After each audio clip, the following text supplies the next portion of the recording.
Okay. Well, I guess we're just gonna get started and see if anybody actually shows up. I know this was kind of spur of the moment, but yeah, I guess this everything's set up on my desk in a very strange way, and I am not used to this, so we'll see how this goes. Okay.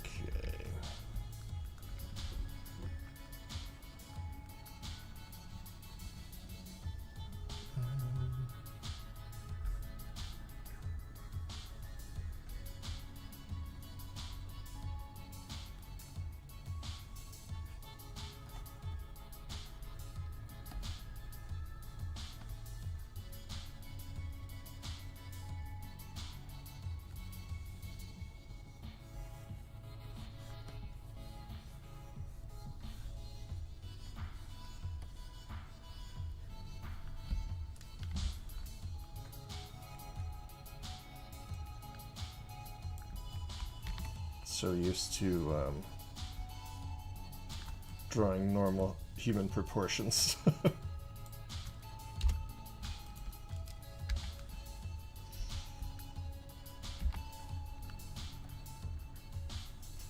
Yeah, right now I can't quite figure out a natural angle, and of course I'm already drawing on the wrong layer. Looking good. Looking good, Kyle.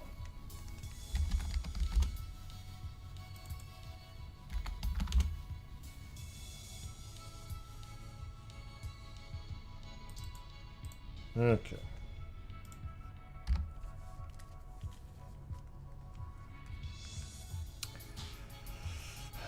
You know what? Let's just do a quick copy before we start doing a bunch of weird stuff on our own. Let's just see how copying this goes.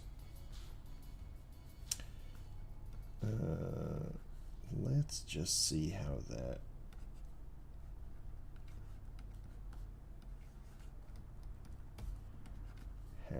goes.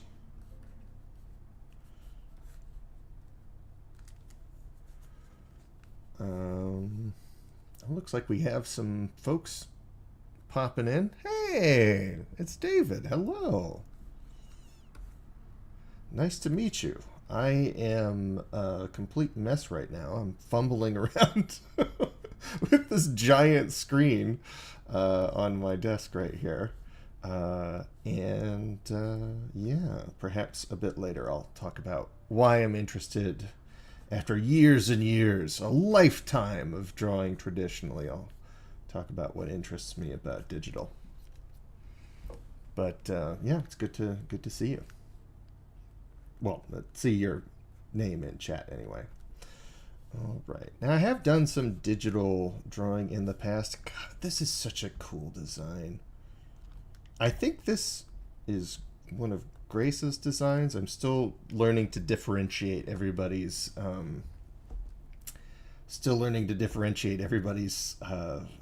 idiosyncrasies as a fan of MCDM.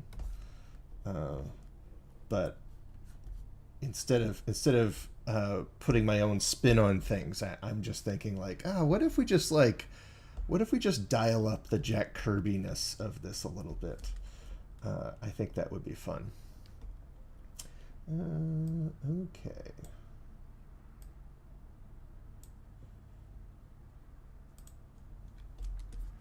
Ben Bridges. Wowee, it looks like we get to draw with Kyle tonight. Yeah. It's a drawing night. I was feeling a little bit cooped up, and rather than do something extraordinarily out of character like leave the apartment on a perfectly good Friday night, I thought, well, I've been wanting to stream ever since we did some streaming for Monstrous. So yeah, I like this kind of like corner that's at the top of this helmet right here. There's a lot of really excellent tiny details in this that, you really don't see until you start to draw it yourself. Is this your first time using a tablet with a screen? I used to have, and in fact, most of the storyboarding I did for Baldur's Gate 3, I did with a Surface Pro, which is sort of like a cheap iPad that runs Windows. It's not terribly powerful, but you can draw directly on the screen, and it worked out okay. Let's see if my cat decides to get into the mix. Are you gonna let me draw, Lofi? Because right now you're sitting on my mouse.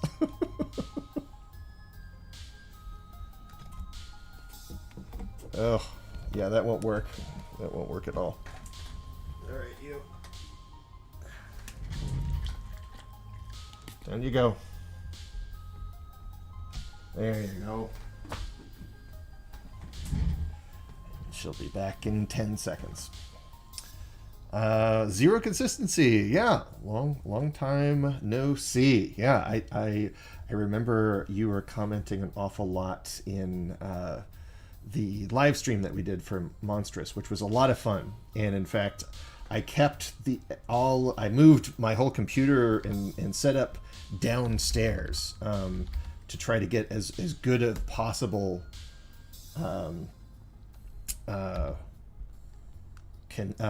internet connection for that, and I never moved back. And that was always my intent to get back to live streaming eventually. So here we are. We're giving it another shot. We'll see how it goes. Hey, it's Perkins. Good to see you. Let me know if the oh dear. Okay. Let me deal with my cat. All right, you. Oh.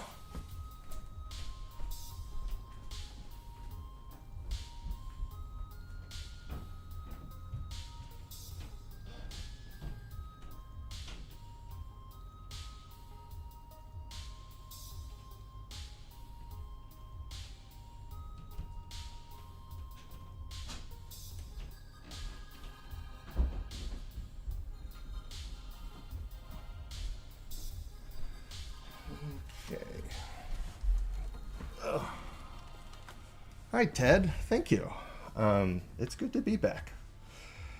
But yeah, like I was saying, I've been wanting to stream for a while, and I've been really curious about really giving a cintiq a go.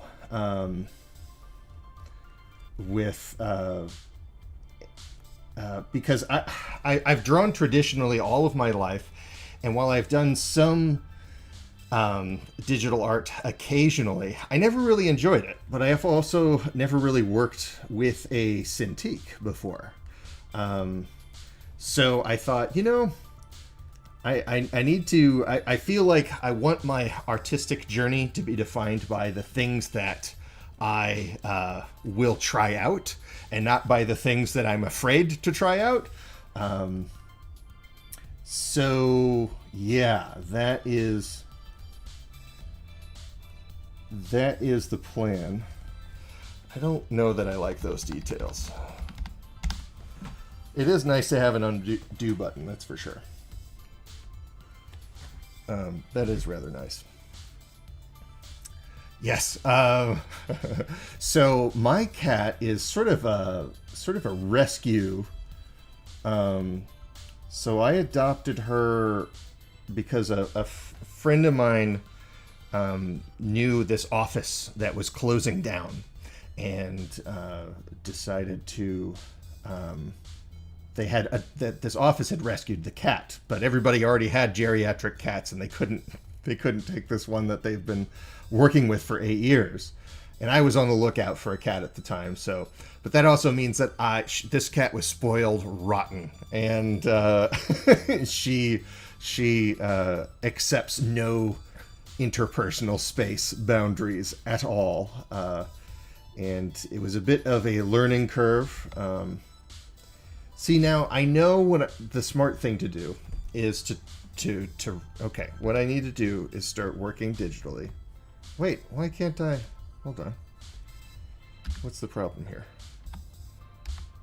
Oh, it's could not complete request because it only works with OpenGL enabled. But that doesn't make any sense. It's a tool right here. Why aren't you letting me rotate the? What's the problem? Ah, my rotation tool doesn't work. That is very strange. I will have to look into that later. Well, at least now I have an excuse to do it the wrong way.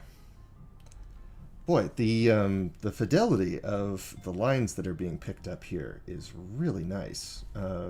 It's not like jittery or inconsistent. I had to spend a little bit of time this afternoon calibrating it, but I have to say I'm fairly impressed.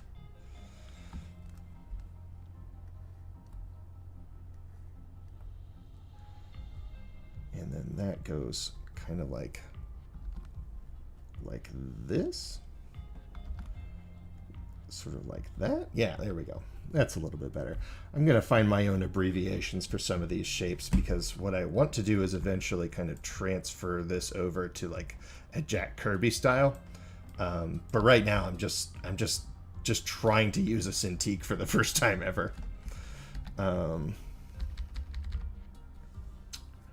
Let's see here. As someone who has a bit of experience with using a drawing tablet, I can definitely say that my lines tend to be a lot less confident. Yes, this is something I notice in the digital work of my students, and I think there's certain bad habits that you know, people who kind of learn to draw first on the on a tablet, that they kind of like, they get some bad habits that they need some help breaking out of. You know what? I'm going overcomplicated with all these lines.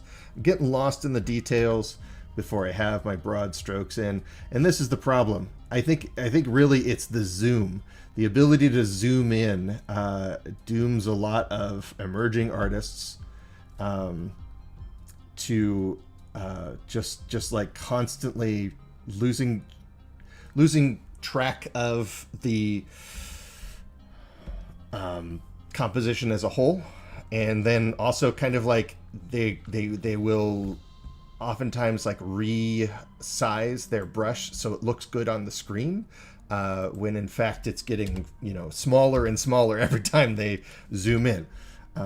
So yeah, there's lots of bad habits that I see happening with students, and now, you know, platforms and tools have an awful lot to say. Yes, okay. I like where this is going with fewer lines and bolder shapes, and then we can get into the details later. But before dessert, you know, let's eat our vegetables.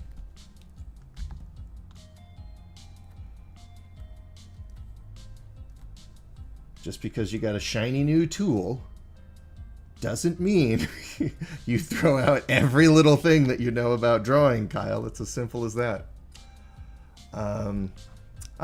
Okay. Cheers from Brazil. Thank you for giving me a lot of inspiration to draw. That makes me so happy. When I grew up teaching myself how to draw, there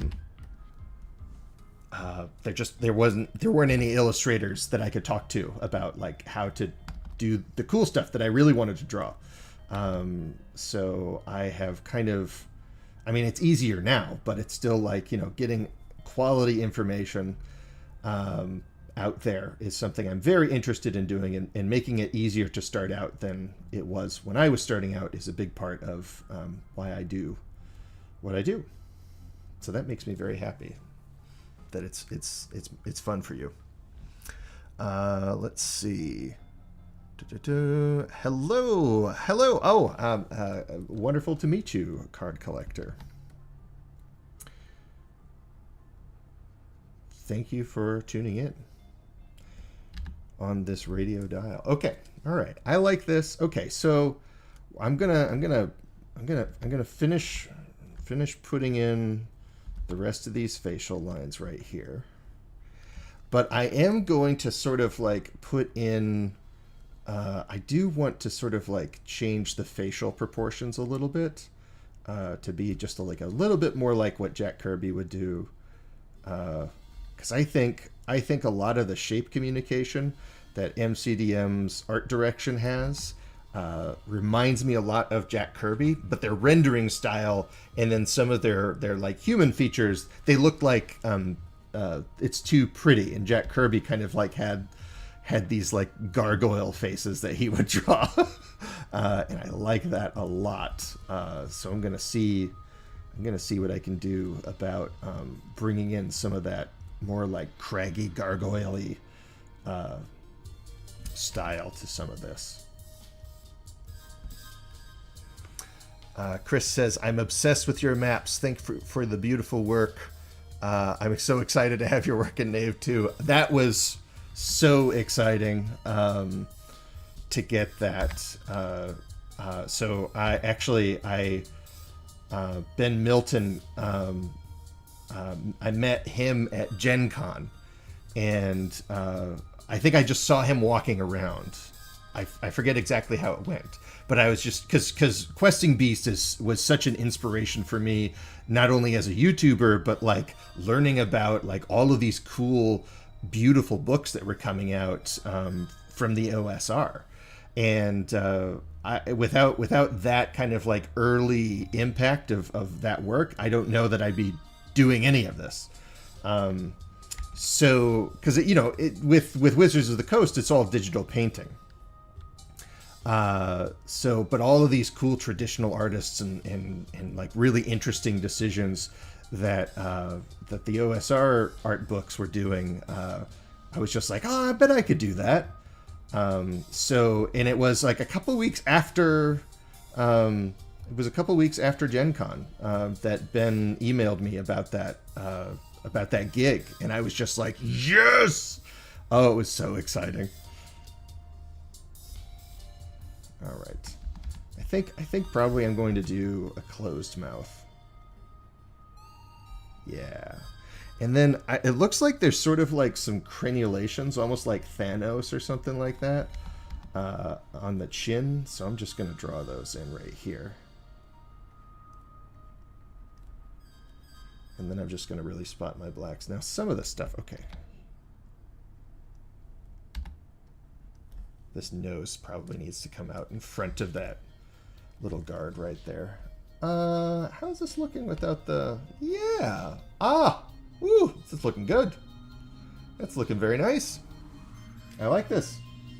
I think it's very important to me to look at my work and say nice things when it's in progress. Because it doesn't always feel super great to be drawing things, especially when you're trying out new things.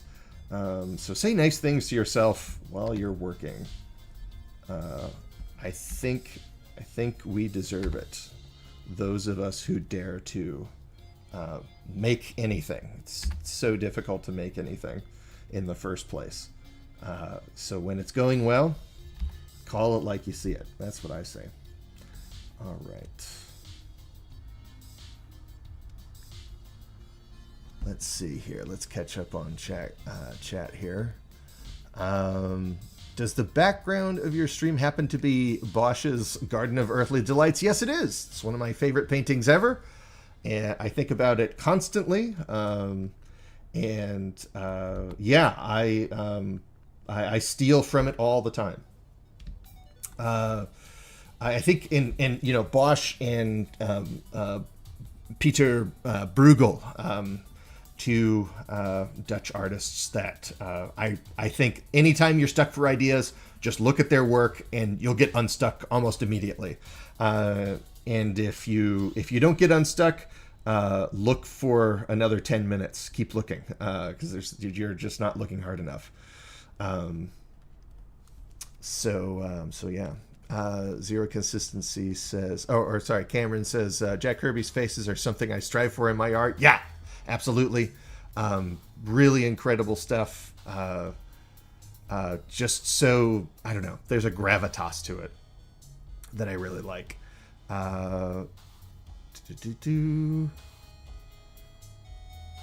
Ted is saying, I feel like that's good advice when doing just about anything. Yeah, yeah. I think the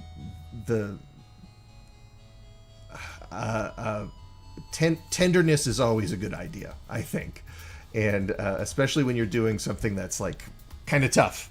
It's a good idea just to get, because if nobody else is in charge of looking out for you, in charge of your emotional well-being. It's just you out there sometimes, especially if you're alone at the drawing desk. I really like this. It's just reflex now.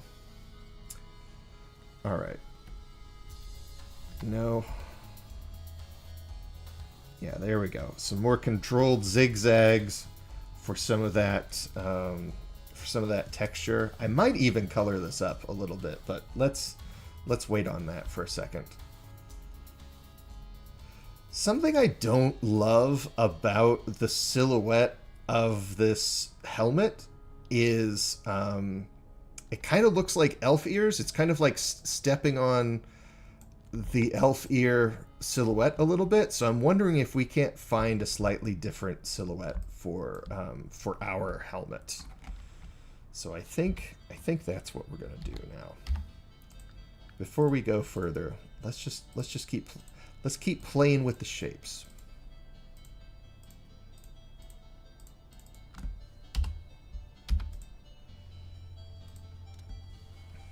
Yeah, I kind of like it better without, but it also kind of looks a bit, it looks a bit mushroomy. So there might be some other silhouette to look for to kind of break up that shape. But yeah, we'll find it. We'll find it. But I think this is really a fun way. It's not quite a master copy, but back in the day, your whole art education would be going into a museum and just copying what you're seeing and figuring out how they made every little brushstroke and considering every little detail that the people you were studying were making. And that's an awfully great way to learn. But we've kind of done away with that for the sake of originality. And everybody needs to find their own marketable style and yada yada. Hello, Justin. Nice to meet you. What if you add spikes to the sides? Yeah, well, let's just... I think that's kind of what I was thinking. I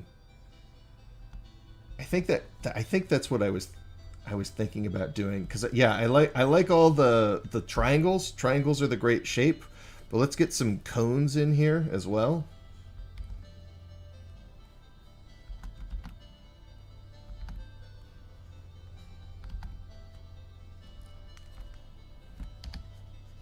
Doesn't have to be perfect. You can fix it later, Kyle. There we go. See, I hate this. I hate the redo, that undo reflex. That's one of the reasons I've resisted going digital for so long, is because I've seen lots of people that started traditional, like when I was getting my start in comics, when I would see them like do sketches at a convention table they just lost the ability to be able to draw on regular paper. And that was so scary to me, the idea that you could spend all of this time building these skills and lose it because of muscle memory and just like that confidence leaves. Okay, I'm liking this more. These kind of like more pronounced kind of like conical spikes. Yeah. It's looking good. I'm almost wondering if something needs to change about this too, but I'm thinking about, well, let's look. No, that's too much.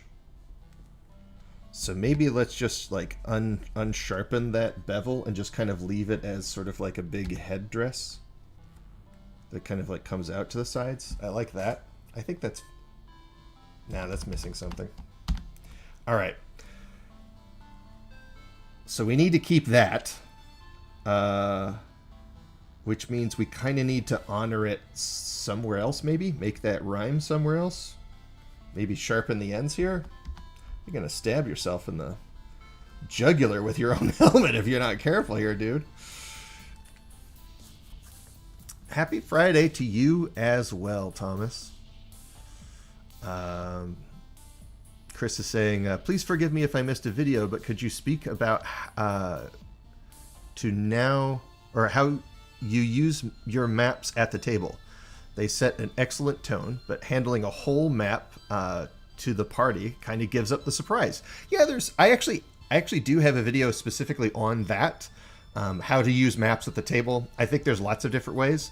But also keep in mind that like the more elaborate things that I'm drawing are oftentimes as a professional illustrator. And it's sort of like, it needs to look really good. It needs to look expensive because, you know, I'm trying to charge money for it.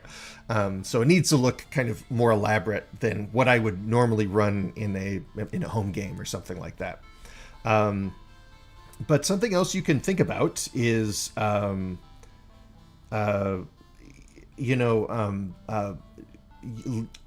using that mostly as a GM thing. It's okay to keep things just for the GM. If it helps the GM have fun, I think that's great. And then, yeah, just use less detailed maps for the game, for your players. You know, put something together in PowerPoint. Put something together that doesn't have any spoilers on it, or that you can add to it, or something like that. But I do have a couple of different videos. I think one of them is actually called like "How do you use maps at the table?" Ben says, I started digital when I got into drawing about a year ago, but switched to traditional media because everything I felt so flat. Yeah, I think that's something I'm actually looking forward to taking a class that on digital painting because I feel like I'm being held back by my inability to kind of work digitally. So we're not making a lot of progress because I'm chatting too much, but I'm still having fun.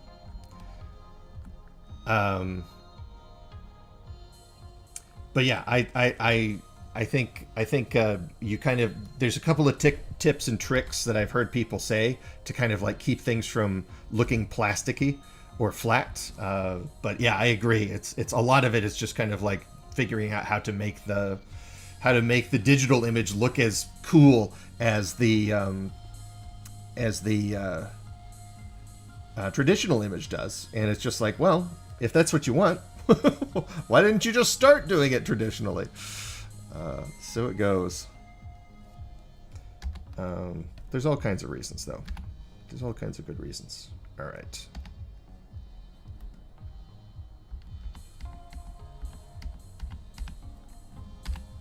I'm liking this. I'm thinking about just putting in a few more black areas for contrast. That's looking nice. I'm fixating on the details again, everyone, but it's bothering me. Yeah. Oh, that looks nice. All right, then let's put one of these in here, just to add a little bit of variation. I like this a lot. Oh, I like this a lot. Okay.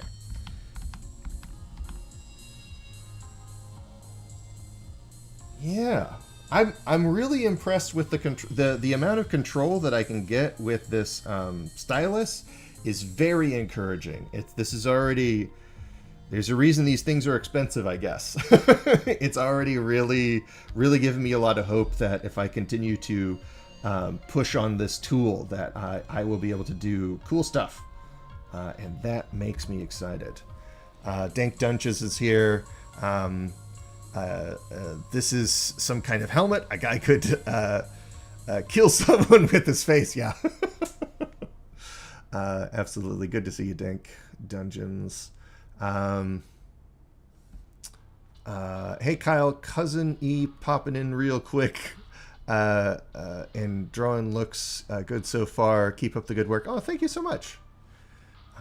Don't apologize, Chris, for asking me. I mean, YouTube doesn't do a great job showcasing old work, and you wouldn't necessarily think like, oh, I should search through every every video that Kyle's ever put out to see if he's ever answered this question before, especially when it's much more convenient to ask me. Totally fine. Add some sharp creases to the cheek guards to reinforce the shape language. Yeah, maybe. I think probably, see, the thing is, like, I don't actually want to spend all night on just this helmet. At some point, I want to draw something that's not this helmet area. So we're going to probably move on, and then we can always tweak it later if we want to. But I'm liking what I'm seeing so far. Yeah. And then let's just, you know what? Let's just, let's color it. So line art, always, always, always label and lock your layers, my friends. Do yourself a favor. And I'm just going to make a flats layer. And then I'm going to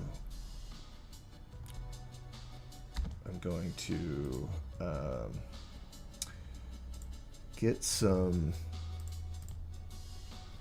colors open. Where are my colors? Where are my swatches? Now these swatches I made, and I used this for my graphic novel She-Dwarf back in the day. And they are CMYK Pantones. Did I? No.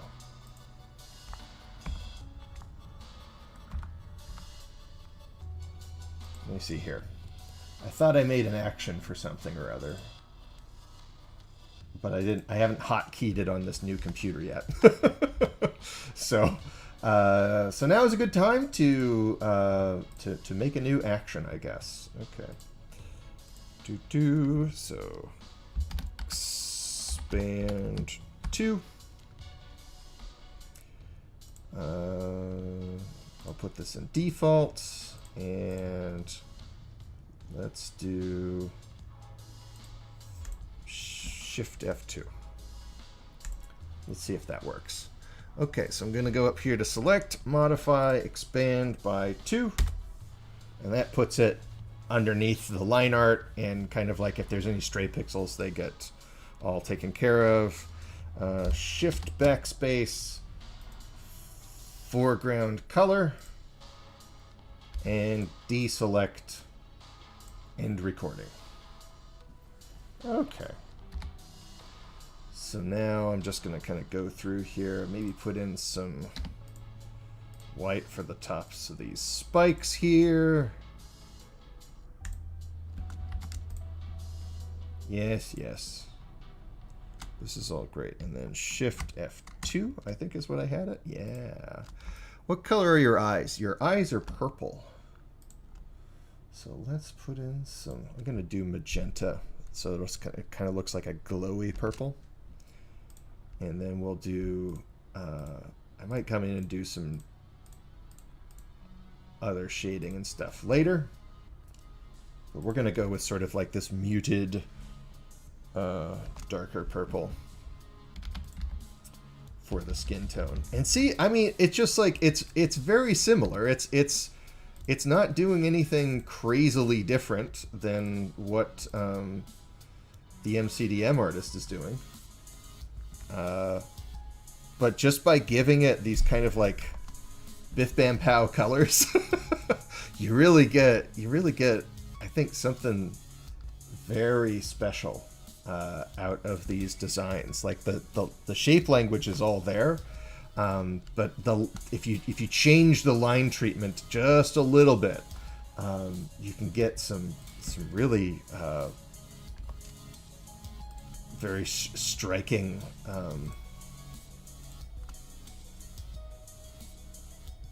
impact with the design. Here we go. Yeah, that's not bad. I mean, I would color this very differently, but like I said, I want to move on. Next thing I'm gonna do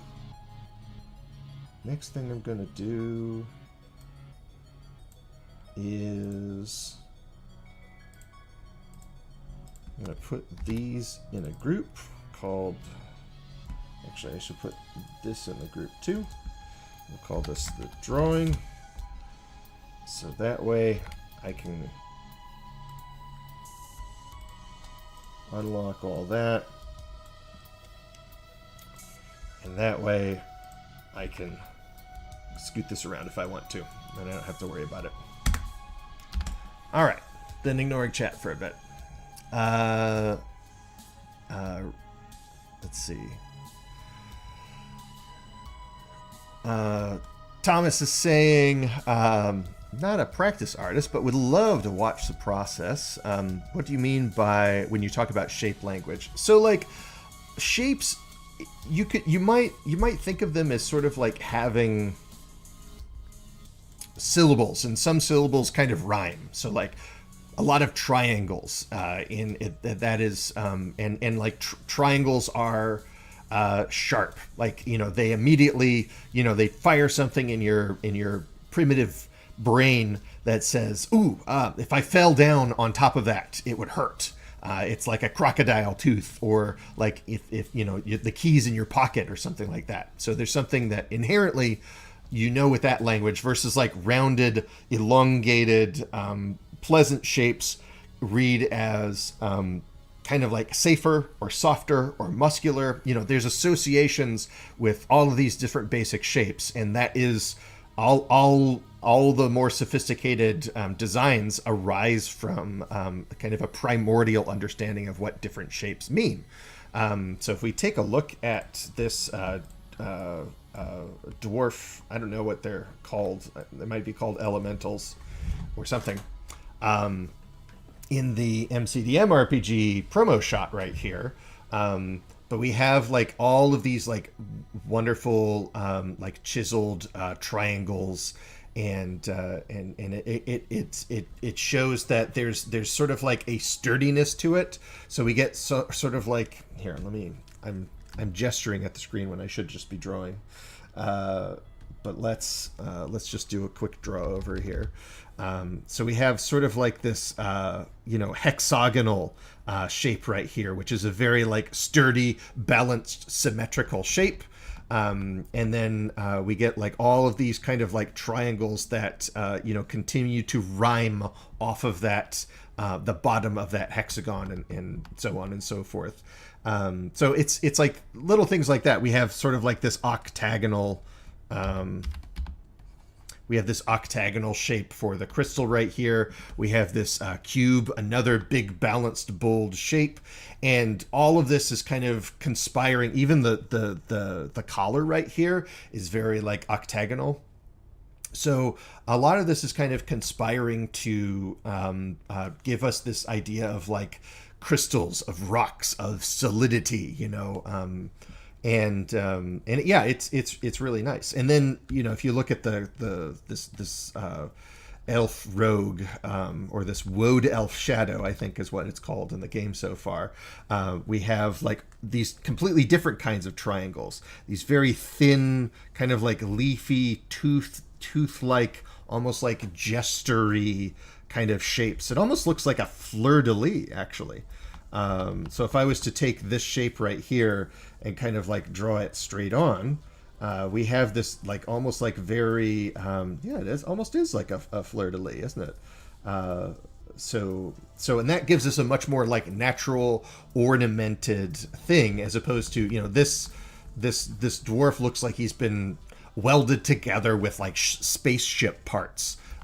Versus sort of like the inspiration from the natural language of you know, the dark forest and that kind of thing that we get there. So that's what I mean when I say shape language. I hope that answers your question, Robo. Let's see here. Uh, Map Crow guy drawing in digital. Yeah, I know. It's up is down, left is right. It's really quite strange. No, I was explaining this a little bit earlier, and it's perfectly fine to repeat. But yeah, I want to try new things. Not to like say like I'm gonna do digital forever, but I've been coloring digitally for decades at this point. But yeah, I feel like there are certain things that I might want to do. See, I think I'm just gonna squish his face a little bit. I think I just need this to be like a bit more squished, a bit more exaggerated, which is something I should have done in the sketch phase. But like I said, I'm just kind of getting used to drawing this. But yeah, like let's take a look. Let's take a look at this this reference right here. I just think that maybe a bit more squished would be great, and then a bit more, just like it maybe even like sort of like a larger head, something like that. Just to change it from the silhouette of like a human child. Just exaggerate some of those proportions. That would be my taste. I'm not, this isn't to critique. This is more of like, if I wanted to make things look more like a weird Jack Kirby character, that is what I would do. That's, far be it for me, to second guess anybody else's style. Kirby really understood shape language to an intimate level. Yeah, I think that's the fascinating thing about Jack Kirby is he really kind of learned on an instinctual level how to do everything that he was doing. He's the Pratt Institute's most famous dropout, probably. I'm sure there's plenty of people that have dropped out from the Pratt Institute, but Jack Kirby went on to affect a lot of pop culture moving forward. I think you could probably, it would be an interesting argument to see who's had more of an impact, Kirby or Geiger, on like the public imagination, or Giger, H.R. Giger, but it doesn't have to be a contest. What a silly thing to say. But needless to say, both of them, it's sort of like impossible to overstate what an impact they've had. Okay, I'm going to hide all this and go back to my ref lines. And I'm just going to pick up my black thingy right here. And yeah, I want to make this guy kind of like doing something. Oh my goodness. See, this is what happens when you don't lock your layers, folks. Lock as you go.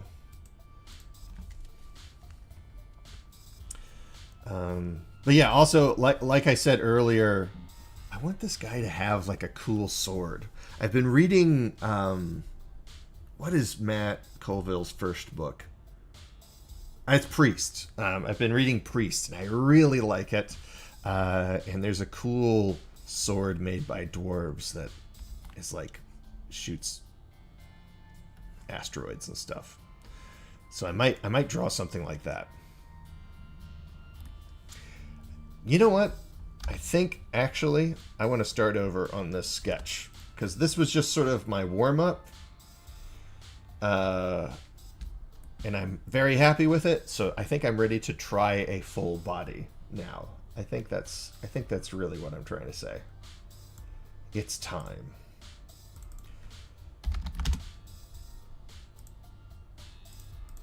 Okay. There we go. Yeah, I'm feeling frisky now. Let me check up on this.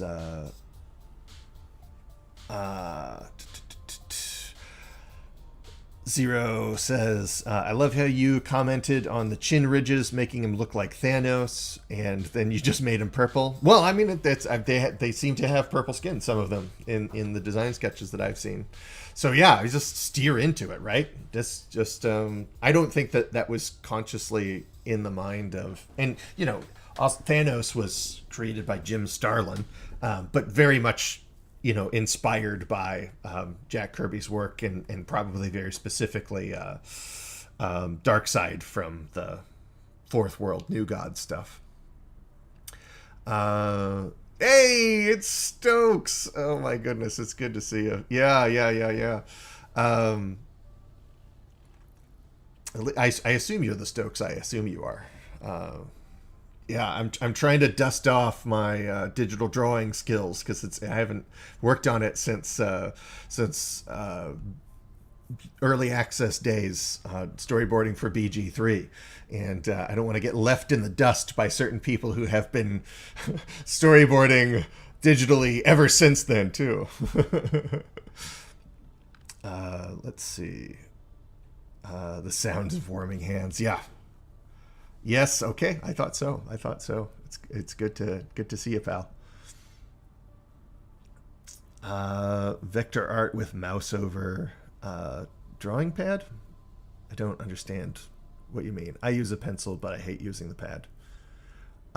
This is just a cintiq. So I'm drawing directly on a giant screen that is taking up. I had to like lift up one of my monitors on like a stack of books just so I could see over this thing. I'm borrowing it from my office at the school that I teach at. Because an old animation guy, animation professor had it before I had it. So, okay, all right. Enough talk. How about you? All right, so let's just... Yeah, all right. I think we're going to do something like this. I think I'm drawing too big. This figuring out what scale to draw at, like how big all of this stuff is sort of like messing with my brain a little bit. So I think that's probably going to be like the big learning curve for me. Yeah.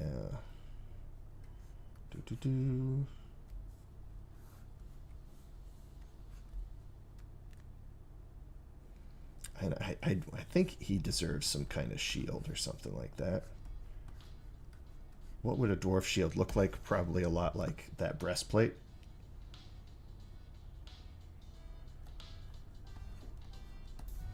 So should probably plan on making it a hexagon.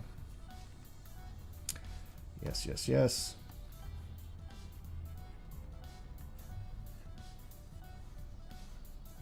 Just gesturing it in. This is longer than I usually spend on gesture drawings, but it's also the first time I've drawn with this. First time using a cintiq ever.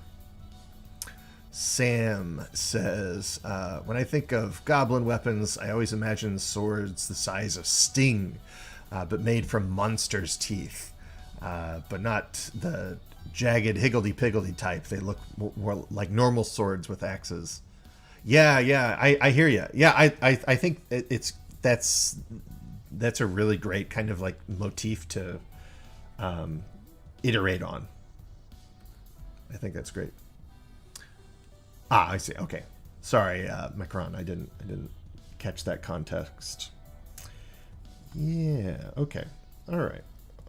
I'm digging this. I'm liking it. I'm drawing. I'm not reading chat even a little bit. I'm going through here. I'm not erasing. I'm not undoing. I don't want to do it. I don't need to do that. Yeah. There we go. So there's something that I want to try to push to kind of like make this perspective. So if we sort of have like a low horizon line in the background here, and everything above the horizon line up here, I want my contours. So if we're drawing a cylinder, above the horizon line, you'd see the bottom of the cylinder. So these contours need to go up, and everything below the horizon line, these contours need to curve down.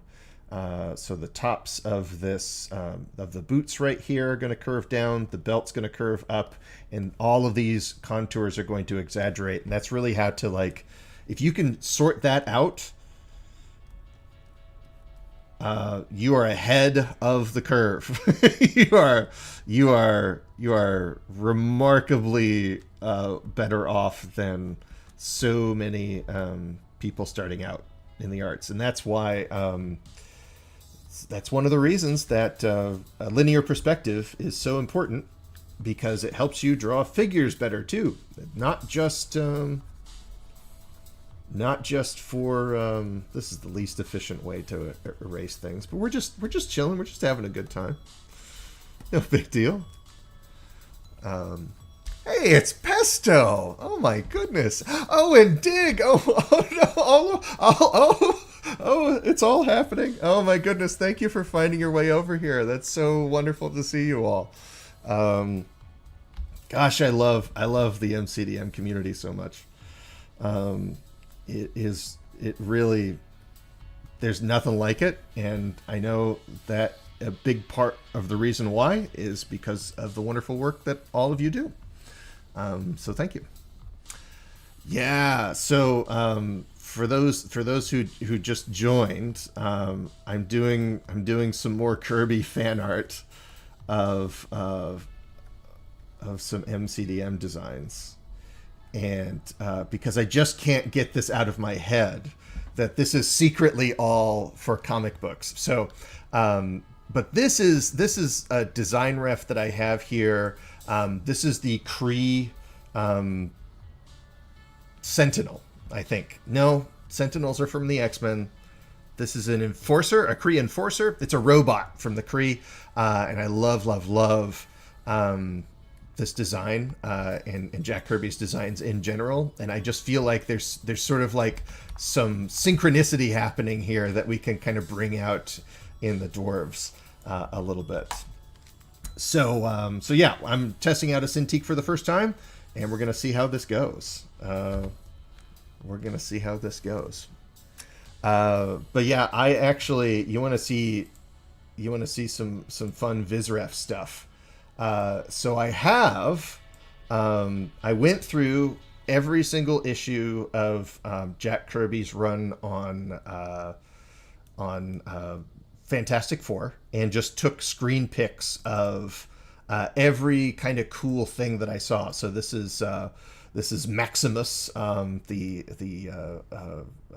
evil twin of Black Bolts of the Inhumans. And just because like the way that Kirby draws like ornamentation and like all these like weird bits of technology. These are security robots in Latveria. This is Dr. Doom posing for a portrait, but we don't get to see his face. And I'm pretty sure this guy gets murdered after he paints this portrait. And it's just so delicious. The deep inks by folks like Joe Sinnott, and yeah, I just love, like, you get this full page spread right here of Dr. Doom surrounded by this like bizarre console right here, and it's just like oh, I would eat it with a fork and knife, my friends. But yeah, and then, so that's not even the only reference file. So some of these I have, because I drew this Jack Kirby fan art that was kind of a pastiche, or not a pastiche, but an homage to Avengers issue 1, right here. So I kind of like got this idea, and then I was just like, oh, I think I might want to do more with this. So here's a bunch of screenshots from the Mighty Thor when Jack Kirby was running on it, and Odin has some of the best costumes. Odin gets so many costume changes. Every issue Odin shows up, he has a brand new costume, and it's always just bonkers. And yeah, I'm just looking, looking around in Thor, looking at like ideas for like these like ancillary characters that don't show up all the time, but like just like imagine a whole source book that was illustrated to look like this. No one would care, but it would be pretty. So, anyways, thank you for the indulging me, everyone. Yeah, WK, how is the cintiq going so far? And yes, the colors are wild. So I actually have I have these color swatches over here that I use to color my graphic novel, and they're based off of the 1970s Pantones for comics. So yeah, I really like those highly saturated colors. Really dig all that kind of stuff. I'm really enjoying the cintiq. It's much more like responsive and sensitive to. These lines I feel like actually look like my lines, which is great and not something I have really felt like when using digital drawing tools in the past. All right, so now I'm just trying to figure out like what is the design. So Dig, if you're still here, I want to draw the Star Killer sword from Priest, and I don't know that there's an awful lot of physical description of it, but I really want to see if I can take a crack at that, because I've been slowly making my way through Priest, and oh man, that sword is so cool. Top 10 anime swords of all time.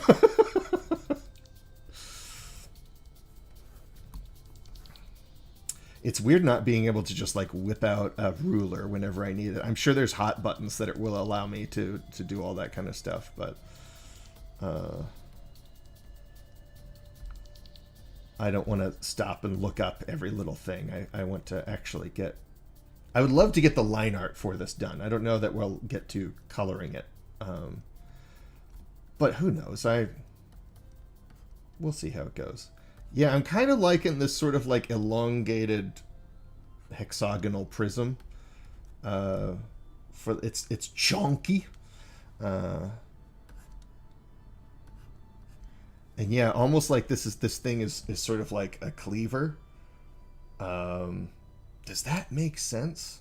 Would that be longer? I'll make different decisions later. Ooh, Dig, yeah, hit me with those references. Stokes, let me in on the deep lore here. You can actually, because it's a cintiq, I could just use a plastic ruler on this and it would be fine. That's a really good point.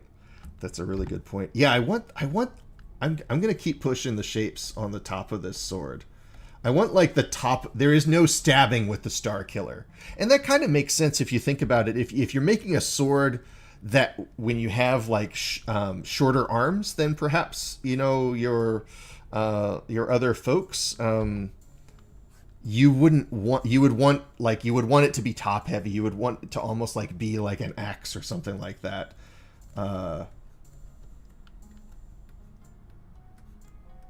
But it wouldn't just be an axe. Now I'm writing fan fiction about MCDM dwarf swords. I think you would want them to be made out of like all of this would be metal, because you need all of that metal to carry like whatever kind of rune magic, or it needs to be made out of that consistent material. So you wouldn't just put that at the top of like a stick of wood. Oh, can you imagine anything more vulgar? No, you would want the whole thing to be solid. So that's why even though they're not really swords, that's kind of what they look like.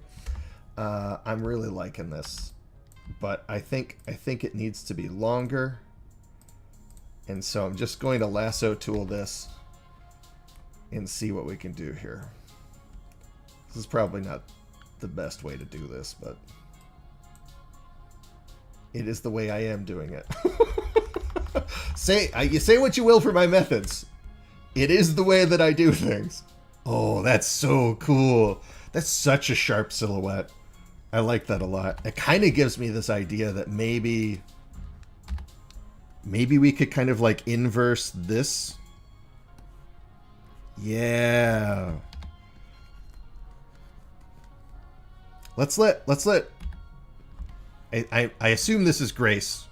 Let's let Grace have that helmet. I'm going to make a new, dumber helmet.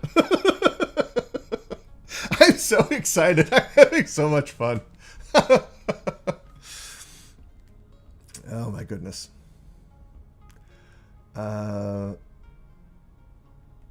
Dig says, so what did you want out of me? Just talk about Starkiller. Tell me your Starkiller thoughts. I'm gonna run with what I have here for this, because I like this idea, even if this, I mean, this is almost certainly not what is in the book, but it's my version of it, right? It's a thing like it.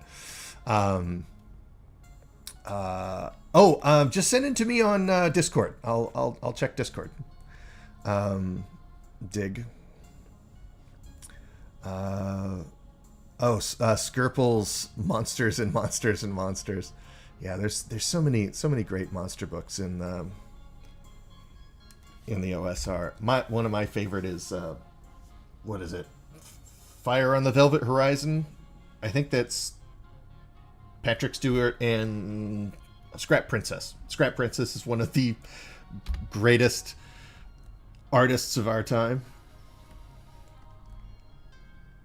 No doubt about it. Yes. Yes. Okay. I like this. I'm going to have to decrease the size of my my brush here. I can tell. I love this so much. This is really coming together. Yeah. Yeah, we get this kind of like pentagon that comes down instead of that triangle. It's like we kind of take that shape and turn it upside down. And then say we came up with the idea ourselves. Simple as that. Okay. All right. It might be time. No. Let's finish roughing in the rest of the shapes down here. Yes. And then I need to open up Discord.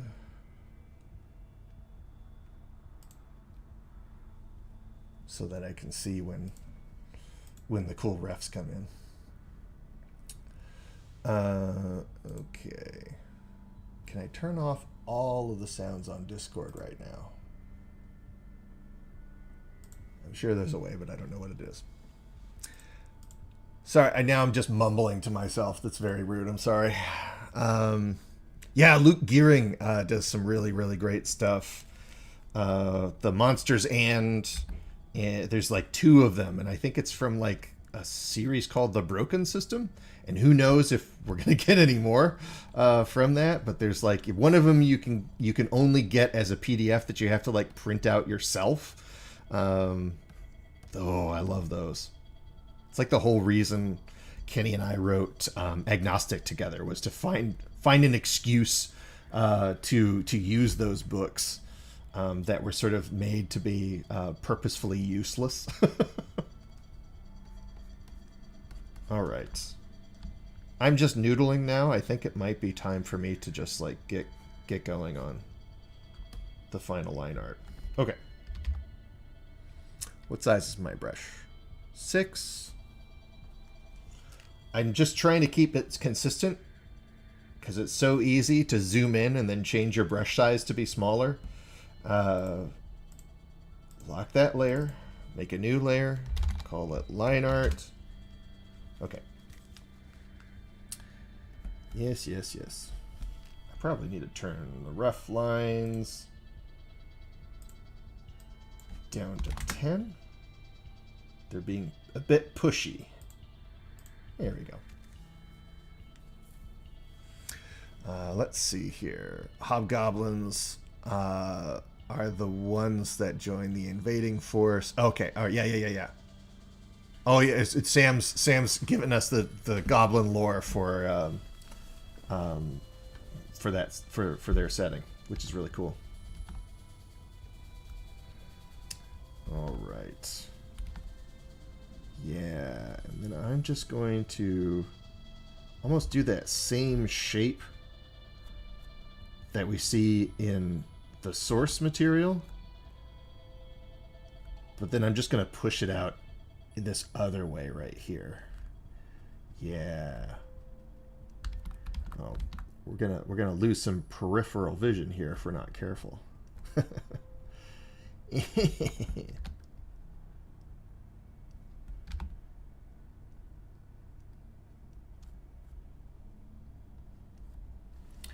Yeah, and then so it's almost like more like a even more of a headdress than what we have here. It kind of looks like a bit like Scarlet Witch's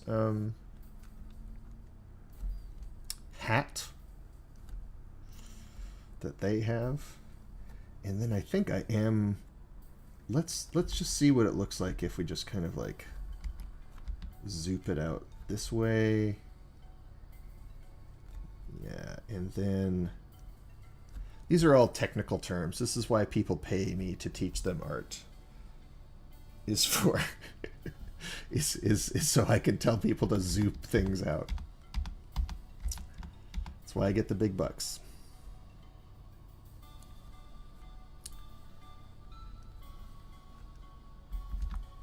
That's weird. It kind of skipped on me. I think I keep accidentally hitting these buttons that are on the side that I'm sure are very useful, but I feel like I want to disable them.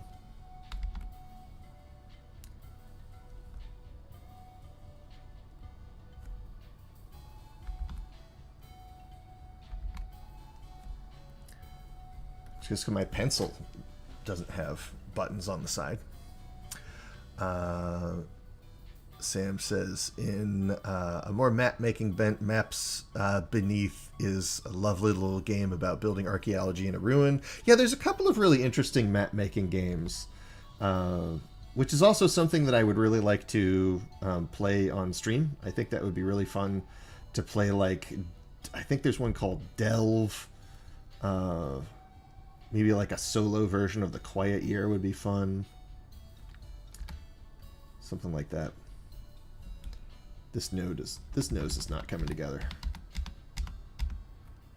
I need to just accept the shapes that come out of the stylus,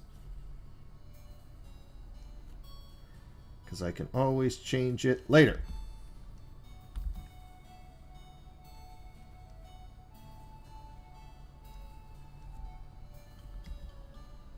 I need to draw the back end of this.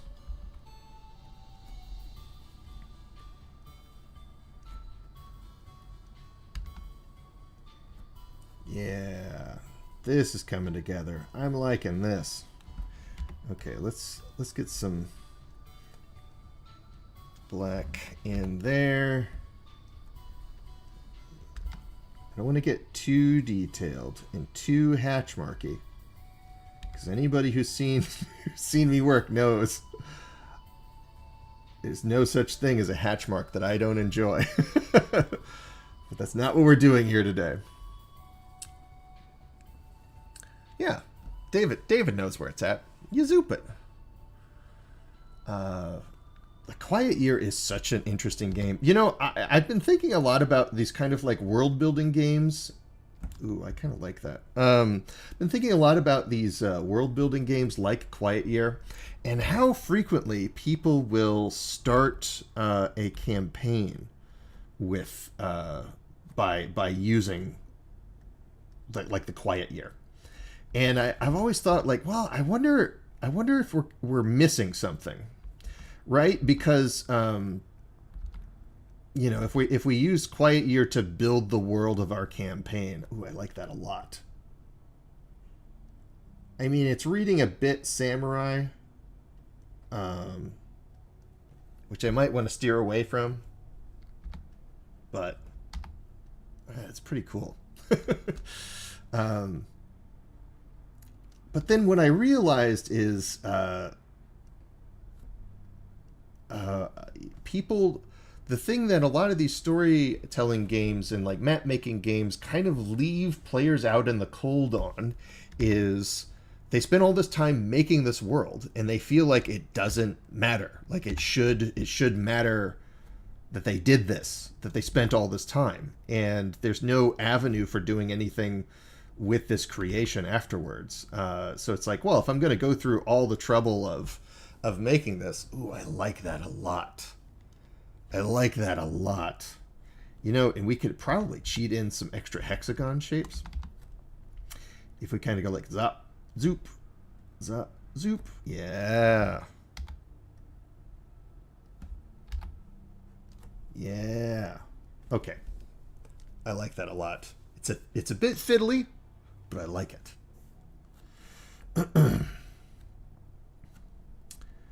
Let's see here. Oh my goodness. Now we're talking.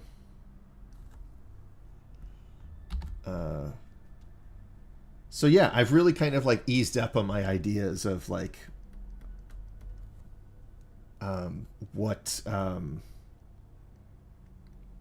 I think of people kind of using these like bespoke storytelling games to start their campaign, because it's just like, no, they are just responding to a desire. They have made art and they wish for that to matter and they wish for that to continue.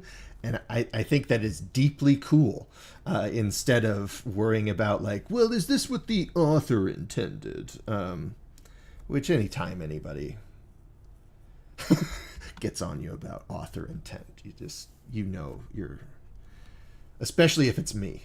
If I start talking about author intent, someone needs to tell me to take a nap or eat some spaghetti or something. All right. I'm liking where this is at. I'm spending too long on it. It is time to move on. So let's move on to this chest piece right here. Okay, so I really want to simplify this, but I like this kind of like big silhouette that we have in the middle of this sort of like, so it kind of like, kind of like juts out and comes to a point in the middle, that I like, as opposed to, we still get like the pectorals, but it's really nice. So I want to kind of steer into that a little bit. Author intent is something you can use if you want it and toss it. Yes, I agree. I think that's a beautiful way to live life. I think it is an interesting extra piece, like layer of information that that is always beneath your own experience with things, and this is especially true with games. All right.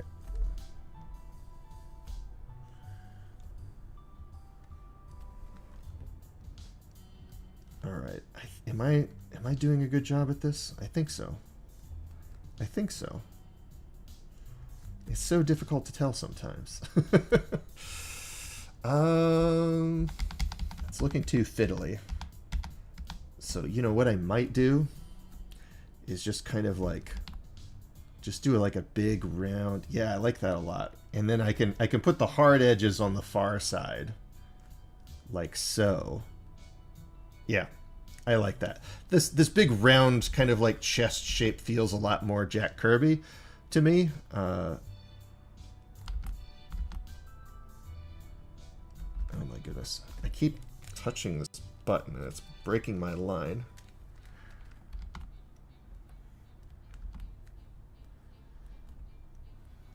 There we go. Yeah. I like that a lot. And then what we can do here is figure out some other shape to cut out here where it kind of like fans out for the actual like bottom of the, so it's not pointing it directly into your crotch. It kind of like fans away and kind of like steers the points of blades away from your vitals. Yeah, okay, this is working. We're on to something.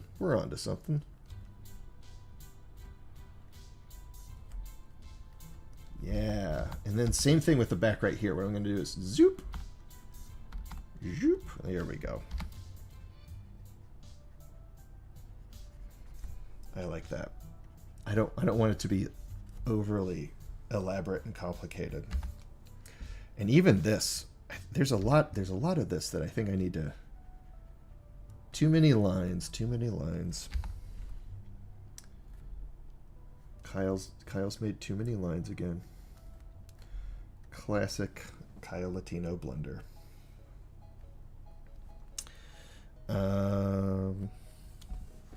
Let's check up on chat here. How do you establish the stakes in collaborative world building? Yeah, I think that's really interesting. I think, you know, a good game should do it for you. I think the Quiet Game very elegantly kind of puts this threat of the Frost Shepherds, I think they're called.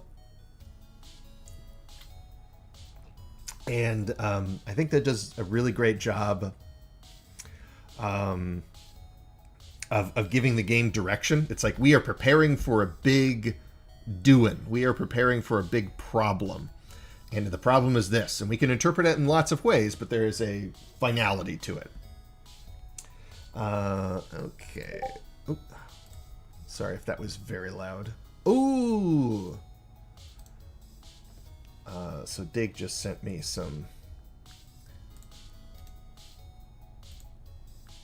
Oh, yes. Okay. Yeah, wow. It's kind of strange how close we are on some of these silhouettes. Yeah, that's really interesting. Do you mind if I copy and paste this into... do you mind if I copy and paste that sword reference into the document? Because I don't want to if you know... If you don't want me to. All right, I think what I'm going to do is some of these shapes right in here.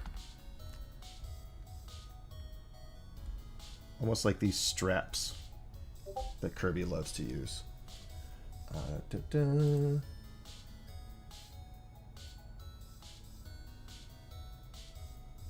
Okay, cool.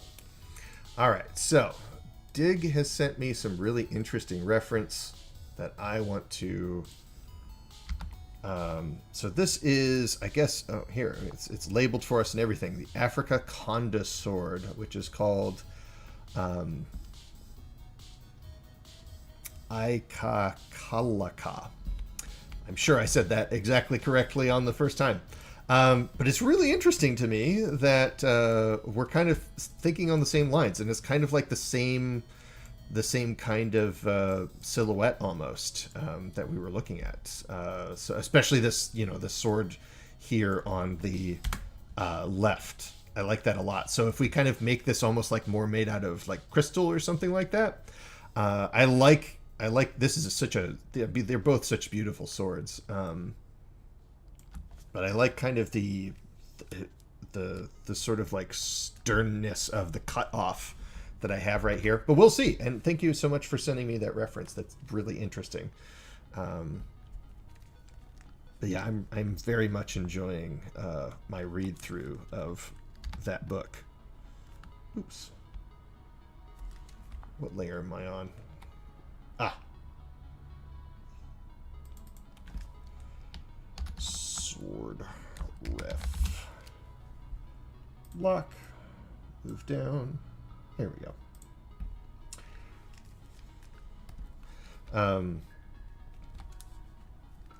Ooh, I know what I want to do. Okay. I'm slowly figuring out this kind of like underarm area right here, which is something, it's kind of it needs to look nice, and it needs to kind of transition the front to the back, and kind of like it needs to draw emphasis to this area right here and kind of look maybe a little bit more flexible. So yeah, I think I'm just gonna sort of like layer a couple of these kind of like almost like bands of metal or straps or something against each other like that. I wonder, do we need that to go all the way, or is it kind of better like this? Yeah. I mean, it certainly looks a bit more Kirby-esque. Kirby skew. Yeah. Let's see if we can find some shapes to steal from here. So I like this thing a lot. And then the zigzags, I think, are probably a bit too much, but a good zigzag... Yeah, because if I put the zigzags right here, it's just going to look like Charlie Brown. Good grief. Probably not what I'm going for. But a good zigzag, it definitely looks... That's, as somebody once said, the summation of Kirby's graphic style is this. If you can put that somewhere, like in a box or something, this kind of... To me, it just looks like an angry cassette tape or something like that. But yeah, that's... So a lot of... I just remember that was kind of going around at some point. I don't love this rounded line next to this straight line. So we might just get rid of that. But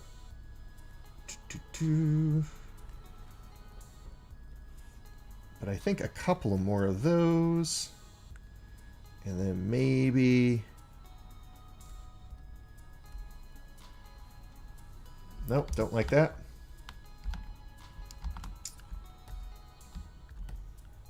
I might just be fiddling. It might be time to just simply move on.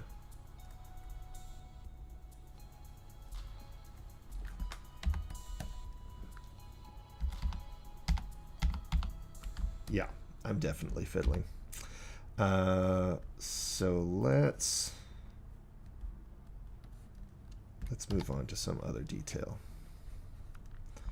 What am I putting off? What am I nervous about? Because that's what we should do next.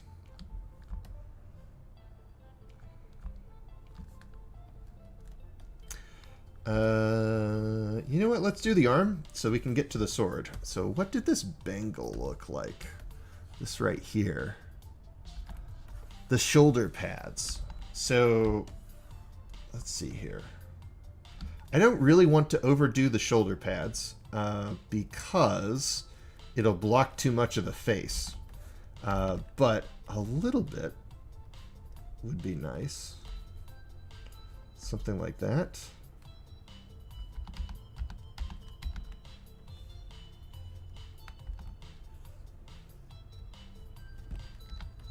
Yeah, that's not too bad.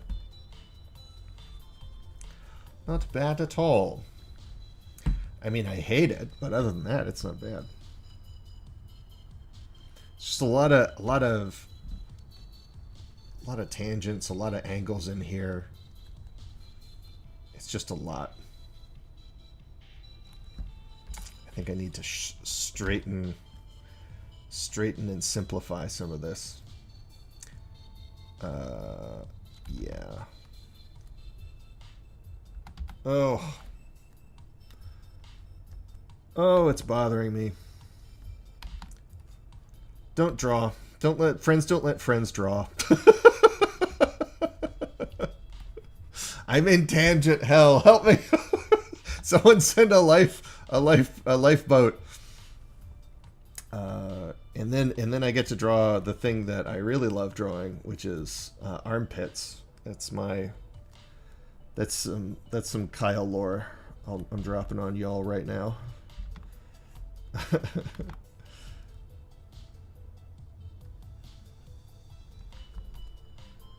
That will just have to do for now. I can redraw it later if I hate it, which I will. And the thing about this bangle is, like, if I put as many like crenellations in it as what we have here, it looks very nice. It looks very unified there, but it's just not gonna. So I think maybe we'll do something like this, but maybe we don't even need to.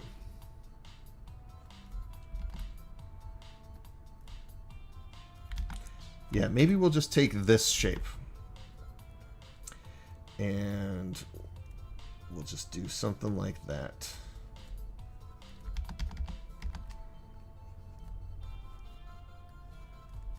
There we go. That's okay.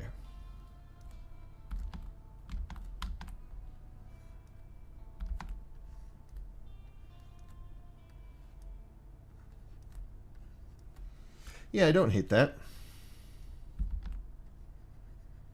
Now, one of these days, what I really need to do is figure out how to...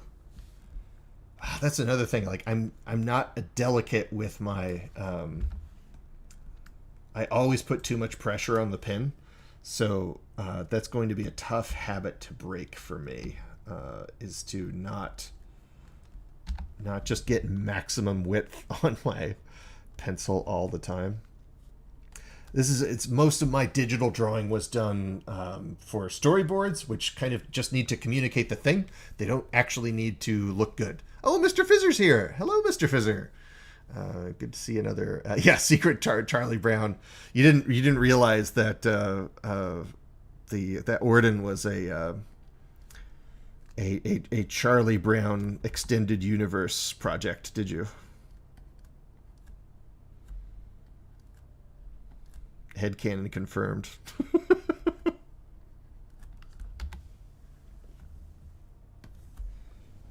There we go. That's looking good. You know, just like putting in some nice deep values really helps to kind of like chisel out and inform the shape. Just a little bit of, well, it's not a little bit of value contrast. It's a lot of bit of value contrast, but it goes a long way. Let's catch up with chat. Makes sense to keep the shoulders minimal because the pauldrons are too chunky. It would make it difficult for the arm to be raised up high. Yes. Pauldrons were really, really big for like the visual style of like World of Warcraft, because you were almost seeing everything top down. So it's like cutting a strong silhouette with enormous shoulder pads was very, very important for that game. There's a lot of like really functional considerations in the design for that game that a lot of people just kind of think like, well, it looks that way because that's the way they wanted it to look like. But there's a lot of design wisdom that's built into it that I don't think a lot of people appreciate. But I'm a special boy, so I understand all the deep wisdoms of the universe.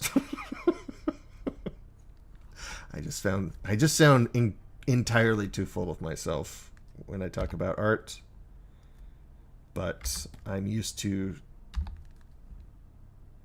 teaching and just sounding confident about everything as a way to prop up my authority. See, that's how I get around drawing the armpit. Just put it in shadow.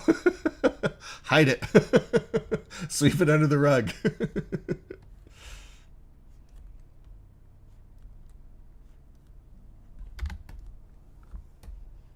Oh, I like that. I like that a lot. I feel like I want to do something with the texture of the skin, but I don't know what. So I'm going to leave it for later. I'm going to leave it for later. I don't like that elbow. I'm going to get rid of that elbow. Yeah, it doesn't need to be there.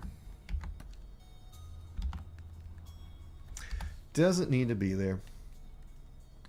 Oh, Robo is saying, I was listening to the second half of your Middle Earth actual play. I was wondering if about traveling events. Were those part of the game's procedure, or were those something you cooked up? So it was kind of a little of both.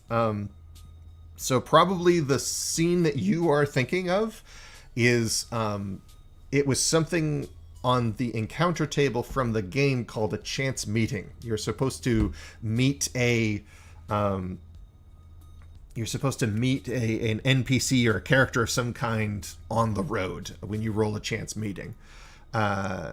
result. And so I had kind of a prepared list of ideas for chance meetings, and I picked the one that felt correct, and I kind of changed it a little bit on the fly. And with a little editing magic and adding that music track, I think it made probably one of my favorite scenes in a game that I have ever run. I was very, very happy with how that turned out. But yeah, I hope that answers your question. Let's see here. No iron pits. No, sir. Didactic tendencies. Yeah. Those Magnola lines on the skin are very nice. Yes. So Mike Magnola, huge student and admirer of Jack Kirby. Absolutely believe it. He's really like there's like Mike Magnola, Keith Giffen, and of course Tom Scioli who did the comic biography of Jack Kirby. There's some of the few folks that really ran with the Jack Kirby style, but also like made it their own. They weren't just like copying the house style like many people were kind of like told to do, especially around the time that Jack Kirby was still working at Marvel. But yeah, I think Magnola kind of like keeps. Do I want to have this? Yes. Here, hold on. Scott McLoud triangle. So Scott McLoud did a. Let me just start a new folder here. Scott McLoud did this book called Understanding Comics, which is itself it's a textbook about comics, and it itself is a comic book. And sometimes you get a really cool diagram like this. So we have kind of like three points of our continuum right here. We have reality down here in the bottom left corner, the picture plane, which is sort of like pure abstraction, and then we have meaning. I would make a slightly different diagram so that it would make a bit more sense to me, but like meaning is sort of like immediacy, right? So over down here in the bottom right corner closest to meaning is sort of like the emoji face is what we would call it now, although emojis didn't exist when Understanding Comics first came out. And then he kind of like has this corner he turns where he kind of like going directly to meaning is sort of like using text, which I don't quite understand what he's saying there, but you know, you'd have to read the book to find out, I suppose. So he has all of this labeled, and I want to say that Jack Kirby is right here next to Dick Tracy, or that is to say Chester Gould, who drew Dick Tracy. So it's pretty near the center. So it's like it's very informed by reality, but also kind of like fairly cartoony. It's exaggerated. And kind of like a little bit lower from abstraction. And I don't think Hellboy was quite in its heyday at the time, but I think Hellboy would actually depart from Jack Kirby and kind of move a little bit this way and a little bit up and probably like be right around here or something like that. Probably not. Yeah, but like close to this area, right?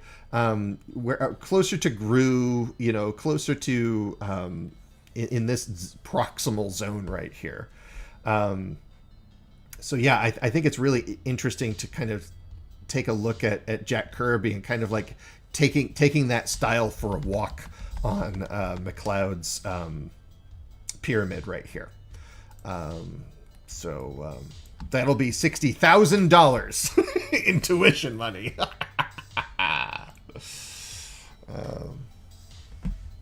Yes, Dave, I do. So if you check out my, I actually have a podcast called Splat Book, And most of the time it's just me and my friend John talking about whatever's on our mind in the world of gaming. And occasionally we will do an actual play. And so, yeah, we had a really, really wonderful 2-part actual play that I will cherish for the rest of my life, for many reasons. I really wish the rotation tool worked here. And I don't really want to get up and go get a ruler, so I'm just gonna shift click. That'll have to work for now.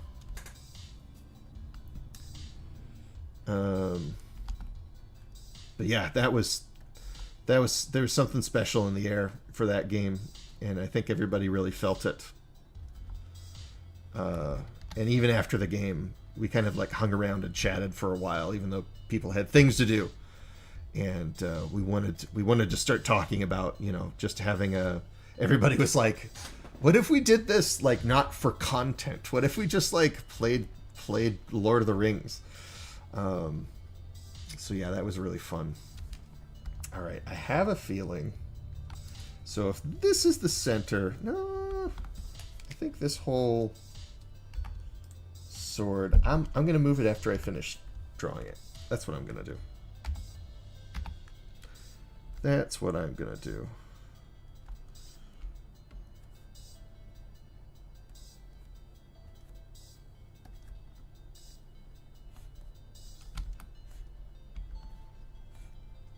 I really need to figure out better methods for these longer, straighter lines, but this will get us through today. Do I like this?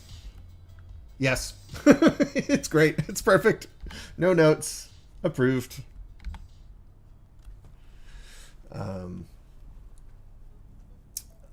yeah, I suspect at some point I will be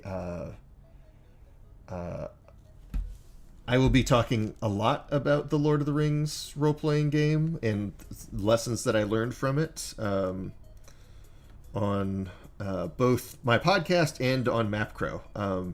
I think, honestly, it fixes almost everything that I have problems with 5e. Now, this is not the One Ring. This is the 5e adaptation of the One Ring called the Lord of the Rings role-playing game. And so I know what you're thinking. It's like, well, Kyle, why don't you just play the One Ring second edition? Why bother playing an adaptation of a game that you already have issues with? Well, it's because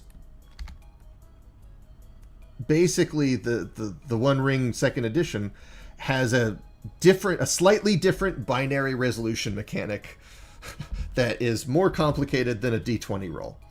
And as much as I don't like a binary resolution mechanic, where that is to say that you pass or you fail, there's no in between. I like learning new dice systems that result in the same pass fail, even less. So until the MCDM RPG comes out, I think probably Lord of the Rings is going to be my new go-to for D20 fantasy.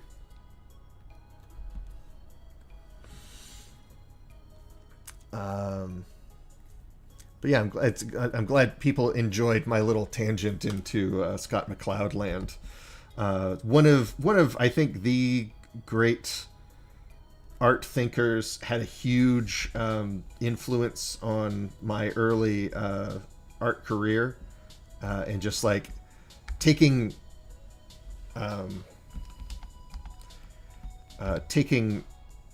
comics very seriously, perhaps too seriously in high school. After I discovered them, I discovered comic books. No, that became what I wanted to do with my life. And then I made one, and I was like, this didn't make very much money. I don't think I could do this anymore. So I decided to teach and start illustrating games instead, and I really like that as well. All right. I'm noodling. I'm detailing too much. I need to cut that out. But I really want this... I really want to make the surface of this look strange and otherworldly, like it's made out of meteor rock. Here, let's take another field trip. 2001 Space Odyssey, that I always remember how to spell, Jack Kirby. So, some of you may not know this, but Jack Kirby drew the Marvel Comics adaptation of 2001 A Space Odyssey. And it looked like this. And it's just, when it was originally printed, it came out at a treasury size. So it's like oversized pages. It was like the size of like a record album. Like a vinyl LP, just absolutely gorgeous stuff. And you get some really wonderful, textures from the inker, but you also get like the famous like Kirby crackle and dots and everything. But let me see if I can find a screenshot of when he drew. Yes, here we go. This is what I imagine the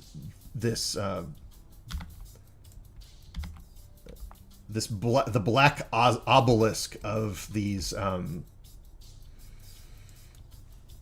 of 2001. It's sort of like it's this weird kind of perfectly smooth stone in the movies, but Jack gives it this really like weird warpy, like watery texture that I like an awful lot. So this is probably where I'm going to head with the rendering for this sword.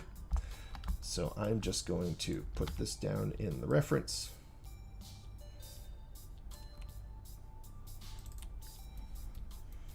Sword texture reference. There we go. Lock. Yeah, so eventually we'll go there, but I still want it to look like we have these nice hard polished metal angles here and there. But I want the actual sword to kind of like what is that made of? What's going on there? That's what I really want. And maybe there could be some kind of like gemstone in the middle, made out of the same material. It's kind of like, how did that look? It was something like, it just looks like cheese. Yeah, I don't like it. I don't like it.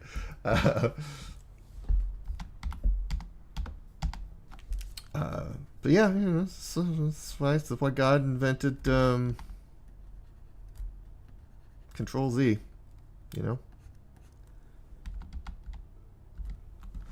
All right, no, I'm distracted. I need to get back to get back to it. Okay, yeah, Space Odyssey, so good.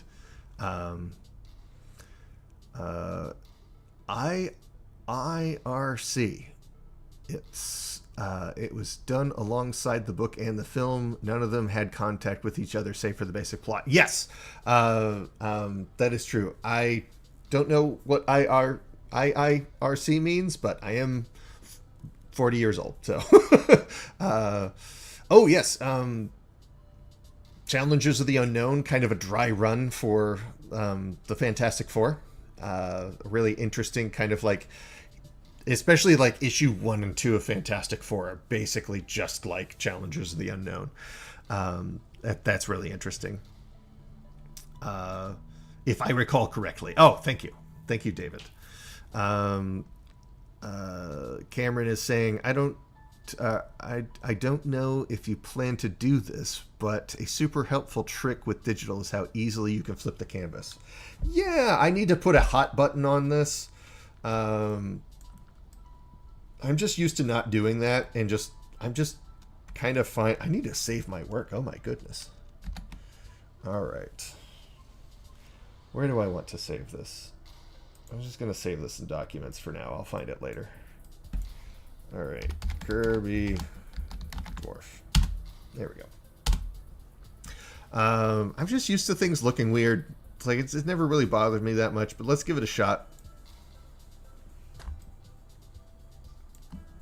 Yeah, I don't know. Looks fine. Sometimes you find like something that's really off, but since this is already such an exaggerated style anyway, I know the sword's a little wonky, but listen, Jack Kirby's a little wonky, ladies and gentlemen. People of all identifications, Jack Kirby's a little wonky. All right, and I don't mind saying so. Okay. I think probably I need to do this kind of like tunic out in front right here. And I don't want to. Why? I think I don't want to just... I don't want to do a triangle, and I don't want to repeat this shape. I think that looks a little bit too polite. I might just do like 3 big kind of like flaps. I think that's probably... Yeah, yep. I can see it now. Yeah, I'm going to do something like that. Yeah, I like that a lot. And then we'll just... we'll kind of like take this same basic idea... And but we're gonna borrow this, so you can see that like Jack Kirby's kind of like borrowing from kind of like Centurion armor a little bit with this, like a lot of these kind of like basic shapes. It's like he like projected the like a Sims model. he projected the basic shapes of the Roman Centurion armor just like directly onto the body, and I like that a lot. I think probably I'm going to do sort of like a cone of shame kind of thing, so more of a skirt that kind of comes out and away, because I do like that silhouette, and it kind of rhymes with this kind of like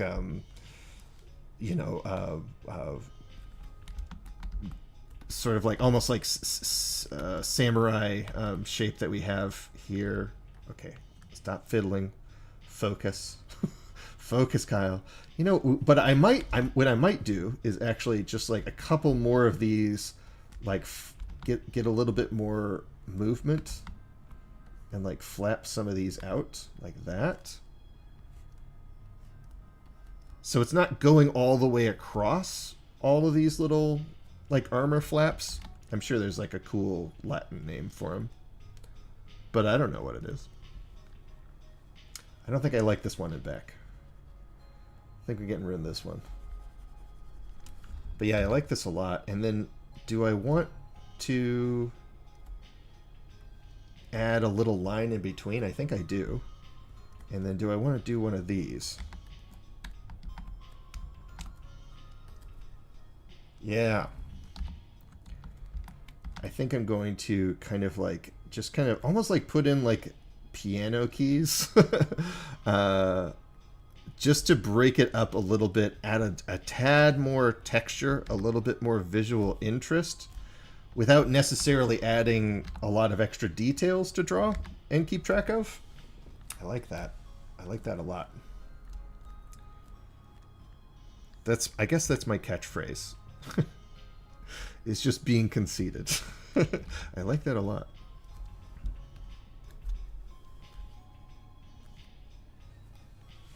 Of course, you all have been through been through the ringer with me. Remember when we were up here in shoulder armpit land? Things weren't so bright and merry back then, right? So you got to celebrate the good times when you have them, because you just never know.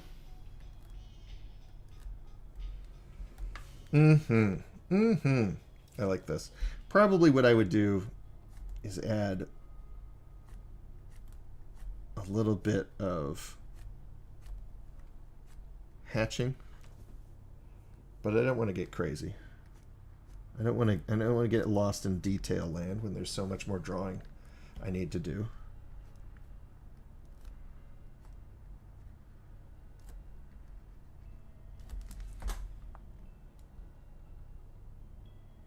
Well, now that looks bad. This middle one specifically.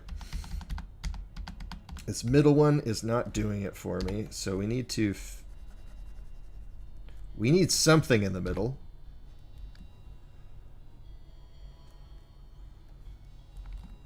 What do you think? What do you think? Maybe just something like that. There we go. Boom. Don't know what to do. We just put crotch land in the same banished, you know, the phantom zone that we put armpit land into.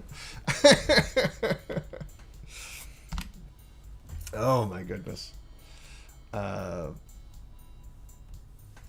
Yeah. Oh my goodness. I'm having so much fun just talking about Jack Kirby with everybody and all this kind of stuff.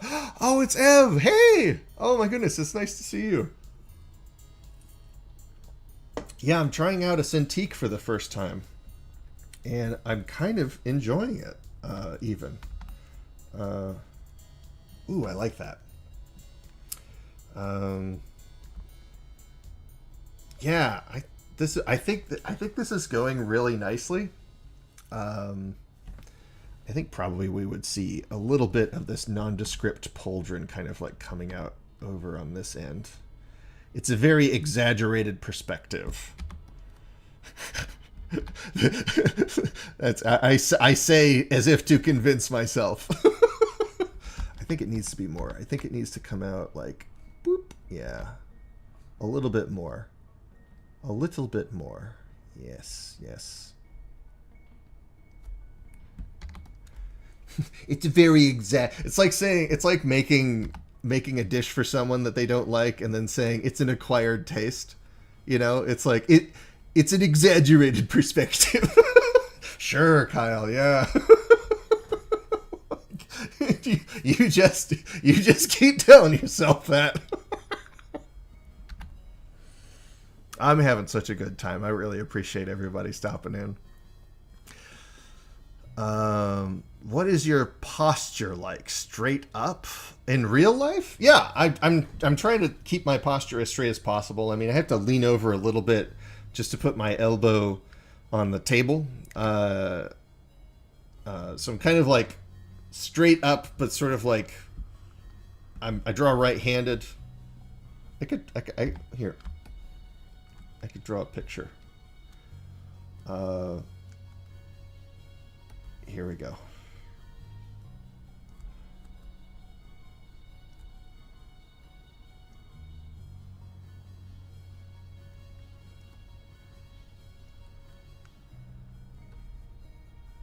Here's my posture. It's sort of like this. And then I have my hands, or my left arm is on the keyboard right here. And then this is my chair, right? It's a cool gamer chair. And then I have my elbow right here, and my stylus, and the screen is almost straight up right here. That's what my posture is.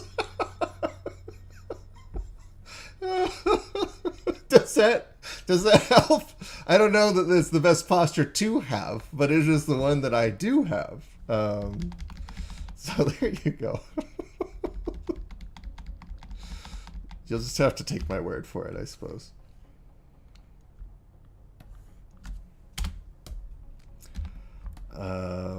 Gosh, I'm loving this thing. I'm just really digging it. I kind of like this. It does kind of make it look like he has a basketball for armor. So maybe I won't do it. It's a vague basketball vibes there. Okay, never mind. This is why we can't have nice things. Okay, all right. I'm stalling. I'm stalling because I'm nervous about moving on to hands. Hands don't really bother me because I've just kind of made peace with the fact that I'm not good at drawing them. It's like, yeah, well, Kyle drew some weird fingers. This is also Jack Kirby, my hero for just kind of like the weirdest looking hands that are just like made out of geometric shapes.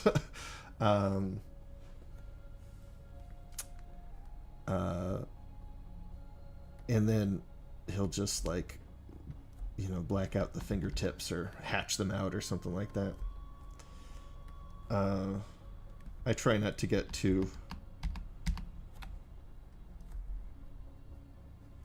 This is why I'm not a real artist. I'm just a Kyle. And because I really... If I don't like drawing something, I'll just figure out how to not worry about it and then move on with my life. All right, I think this sword. Okay, I'm out of canvas room, so it is not in fact the sword that needs to move, but the rest of the body needs to move down. And will I be able to move both the rough lines at the same time? No. Can I link them in some way? There we go. Wait. No. There must be a way to do this, but I don't know what it is. So we're just going to move it one layer at a time. Okay, so I think that looks good. It looks like a demonic pudding pop, and I don't mind that. But don't tell anyone else, because then they won't be able to unsee it, and then they'll... That's just for us, okay? No, they mustn't know, the outsiders and the naysayers.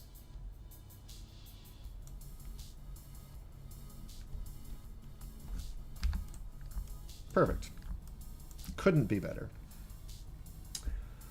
Let's see here. This is why we can't have nice things. Basketball.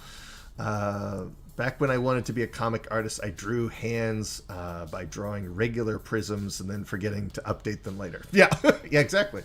Like Nintendo 64 hands. That's basically, as you can see, that is my basic technique as well. I think the fact that I think the act of enjoying the creative process of art is what makes you a real artist. I agree. Is it Eric Newsom? It is. Oh my goodness. It's been too long, my friend. I was afraid you got eaten by a Slenderman. I do worry about that. Eric Newsom wrote the only dissertation that has ever given me nightmares.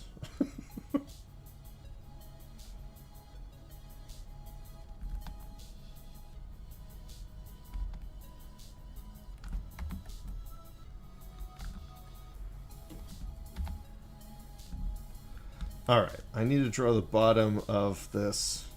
This is a bad hand, but it was the hand I was dealt.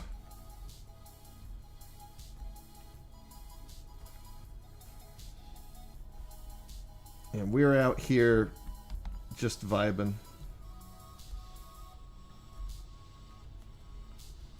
So I'm not going to stress out too much about it. Okay, I think we do need to show some of the handle in here. Even if we're just going to black it out.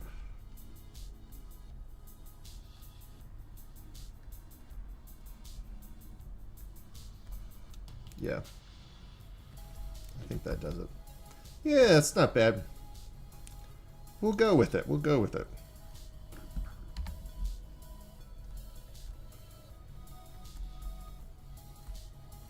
You know, not bad for the first hand I've ever drawn digitally. I did not want to use that tool.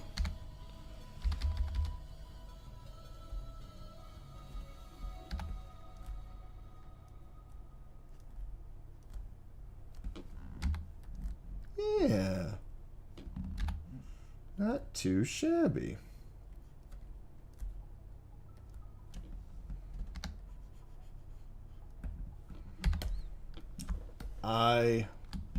I like it. I think this turned out really nicely. I think things might still be aligned a little weird, but I can worry about that later. I'm more interested in moving forward than I am in drawing good, which is the Kyle Latino story. Maybe we can imply a little bit more activity here if we just kind of... There we go. That's nice. It still looks like the sword is opening to extend into an even larger sword, a more dangerous sword. Oh, man. That's, yeah. I love that idea. Like, you know, if we... Like, maybe that's what it's doing. It's like it has like this other like, you know, weird like energy like spike geometry sword that's like swirling with like, you know, like energy and like, you know, fire from the stars and everything. It's got like, you know, like little like, you know, ringed gas giants and comets and everything circling over it. I really like that idea. That is Mr. Fizzer, really nicely done. Eric is saying, I wonder if this has been drawn around the same time that Kirby was designing theatrical costumes. I think that his work for Julius Caesar kind of happened after his time at DC. I think that was like late Kirby work. But I know he was really interested in movies. So he probably was just thinking about, you know, movies and you know, going to theater shows and things like that. I mean, I think that would have been very much in his wheelhouse to begin with, for that visual language. Is this really your first digital hand?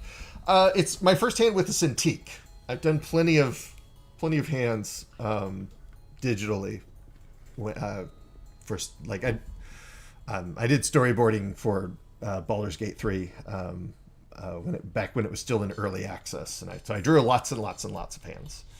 None of them good, but that was with a Surface Pro. Yeah, more activity, more crotch activity. I agree, Dig. I agree. Flintstones push pops. Yeah, definitely getting that Flintstones push pop vibe from it. Okay, let's figure out at least one leg.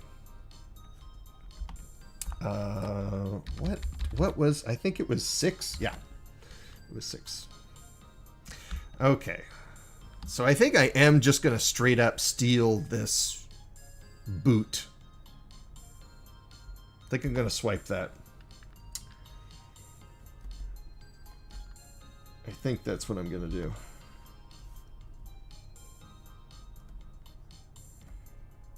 And then here's my secret to drawing a foot straight on in perspective.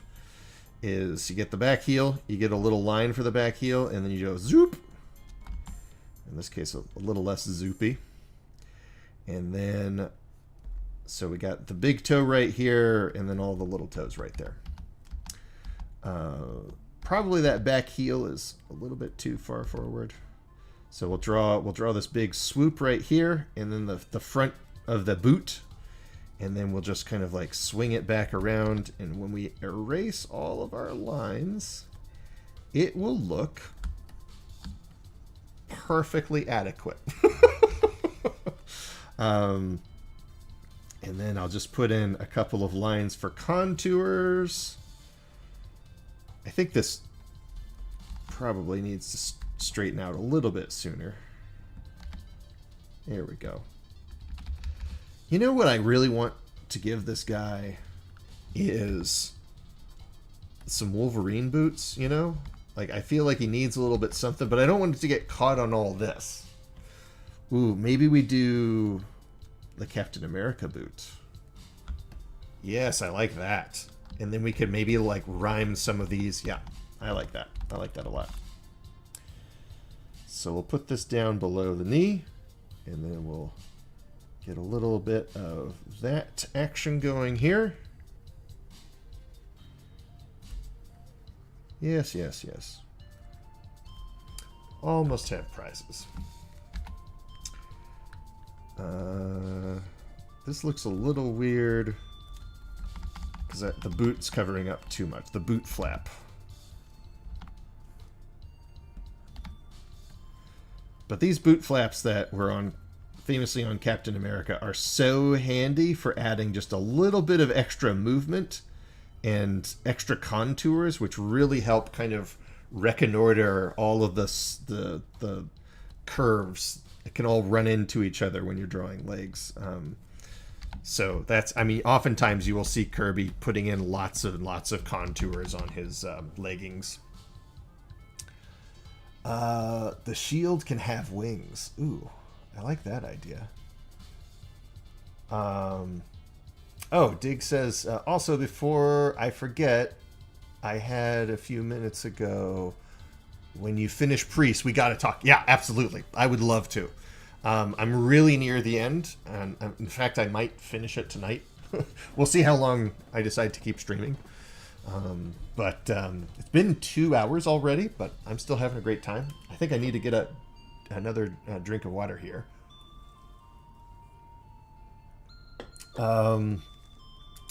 So yeah, let me just go.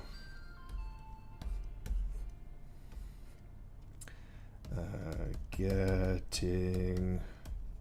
It's taking me longer to do this than it will to get the water. But I'll be back.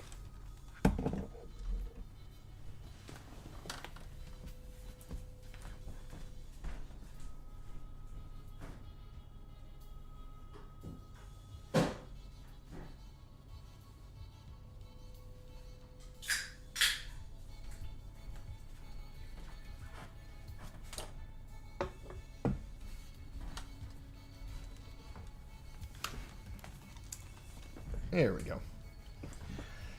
And we're back. This would not this okay. I feel suddenly very threatened, as if my cred is on the line.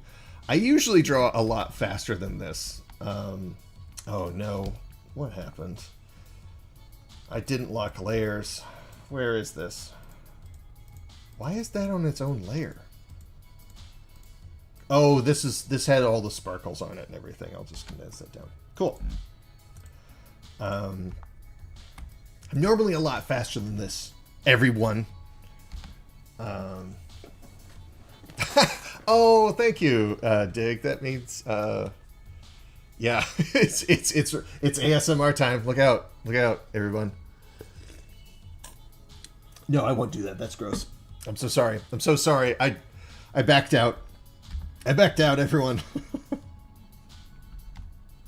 There are certain kinds of ASMR that I really like.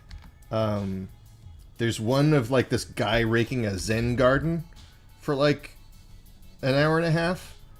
I really like that one. I have an anxiety disorder, so I have a rather elaborate palette of things that I go to in order to calm me down.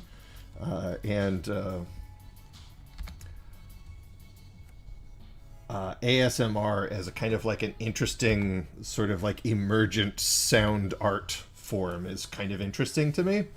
But also there's a bunch of stuff in that scene, like in any scene, right? It's like, you know, as much as I love the OSR, there's a lot of stuff in that scene I'm not a fan of, which is why I don't really say, like, even when I'm doing OSR games projects and everything like that, you know, it's like I don't talk about it in those terms, because it's like I don't want to take responsibility for everything else that's happening in a scene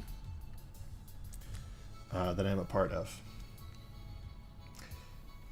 I like this. But yeah, Zen Garden raking. Check it out. There's some cool stuff. Calm you right down. Yes. Yes. Lofi is doing great. Lofi is hanging out in Lofi's room. Lofi has a window to check out. Lofi has toys and food, and Lofi is totally fine. And Lofi is spoiled as all get out. Now, what am I doing for these pants? Do I want... Let's see. I think I like... Okay. Just rocking the thighs is a powerful look. Just saying, like, yeah, I don't need knee guards. I don't need... I just have boots and I have a skirt. Check out, get a load of this. It's a statement. And I like it a lot. So I think that's what we're going with. Now, if I could just remember how to draw, we'd really have something here.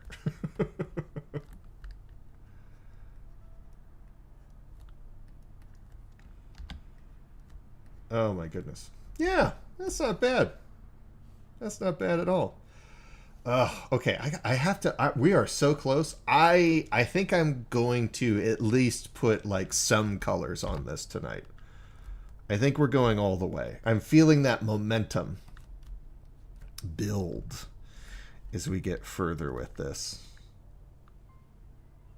What do we think of this? That's too much. I mean, it's cool, but it's too much.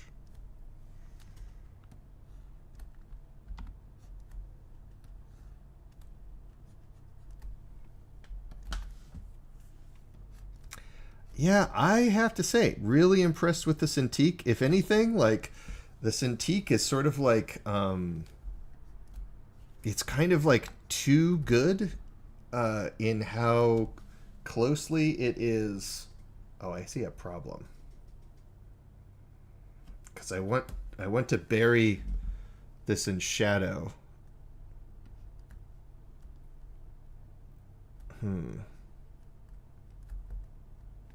But I've already kind of used that. I don't hate it. And maybe if we just bring that line a little bit further down, because that's kind of like, oh yeah, because that's kind of like the back of the skirt. So it's kind of like coming around like that. Yeah, I like that. And, you know, there's probably some armor right there, but if I drew it, it would look weird. So we'll just more... Just up the value contrast to the crotch area in the crotchtals. Oh my goodness! How are there people watching this right now?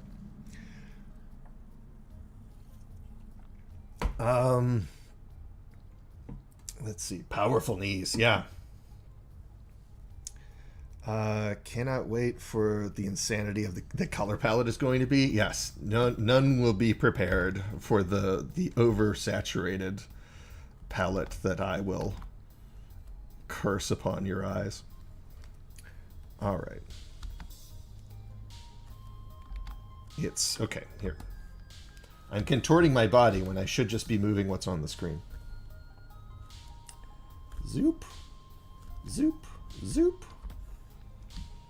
It doesn't exactly match in perspective, but I am already bored. I am already bored with this boot, and I want to move forward with my life. We can't listen. For some people, they're like, "Oh, Kyle, can't we stop a little bit longer in Bootland?" I was like, "No, we got to get to Colorland. We can't we can't stay in Bootland. There are other things to see." I am going to cheat. Am I? Yes. This is closer than I think it is. Yeah, that's it. No, it's still bugging me. Sorry. Okay, all right. So I'm not going to hyperfixate on this for too much longer, but a bit longer. For an undisclosed amount of time, I will hyperfixate on this. I guess it's just regular fixating. There's no need to pathologize the fixation. All right. I don't like how the boot skirt is lower on one than it is on the other. So we're gonna scoot the boot. We need to scoot the knee. We need to be scooting so many things.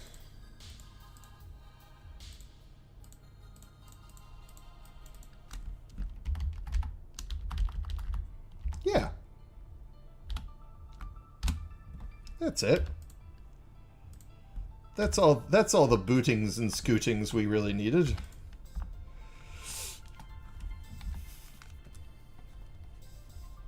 I mean, you know, that's the nice thing. It's just fan art. I don't need to. Nobody's paying me to do this. Just having fun. Just getting used to cintiq. Just getting used to the tools. We can't stop here in this boot country.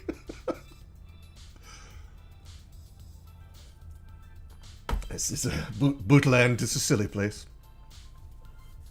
Oh, Boot Scoot Boogie. It has I wish I could just play copyrighted music.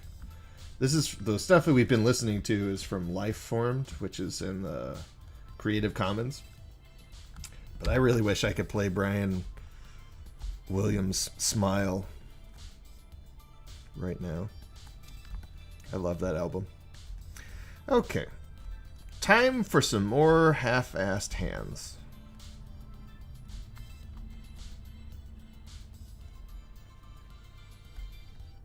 Oh, yes. You think that's good?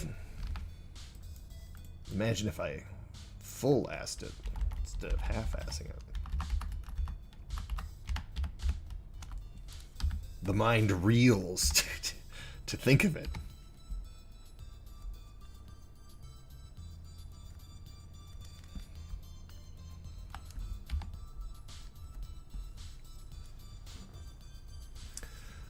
I think there's a way to play copyrighted music and not have it show on the VOD. Yeah, I think that's sort of a Twitch thing. I thought about doing this over on Twitch because I do like Twitch better for streaming. But then I kind of thought, like, it seems unlikely that just starting a first stream on Twitch, because I nuked my Twitter account because I just couldn't stand it any longer. So I didn't really have any ways to get the word out. So I figured, I'll just stream over here.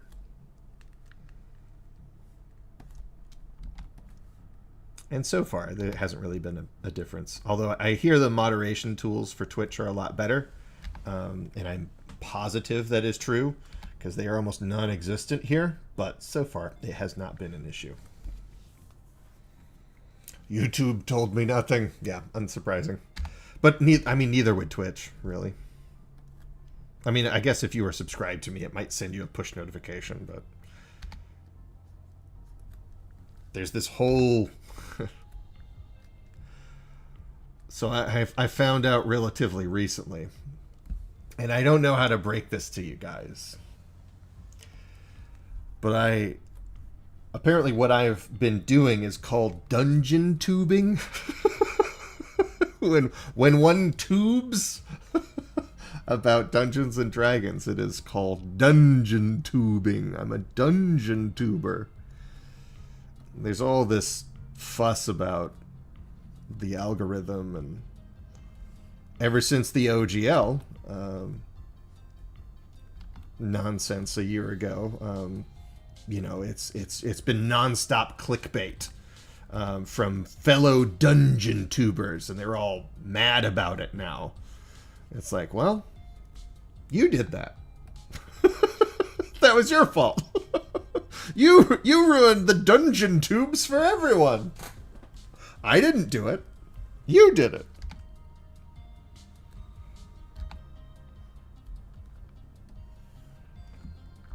And that's what I think of that. That's what I think of that. Yeah. A series of dungeon tubes.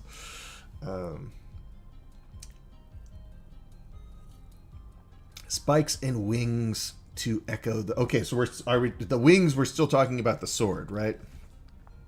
Or sorry, they were talking about the shield. Yeah, I have not figured out the shield. I am continuing to kick the can down the road here on the shield.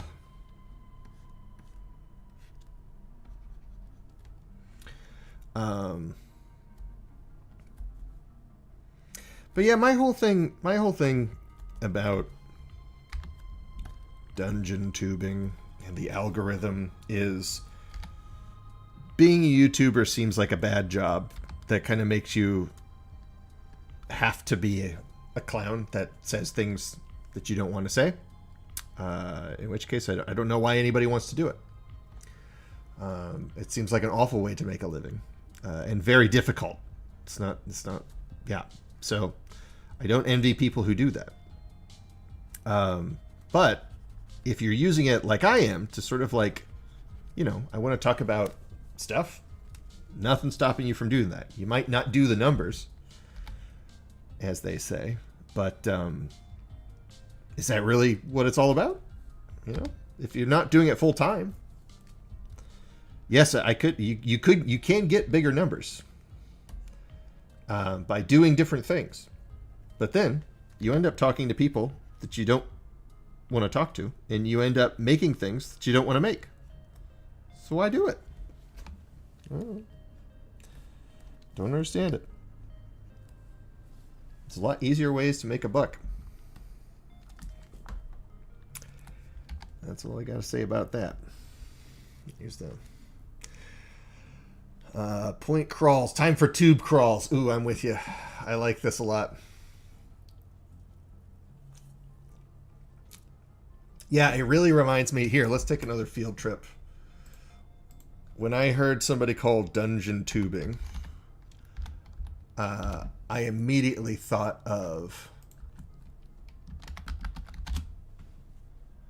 this old arcade game. Here it is. This old arcade game from when I grew up called Tubin'.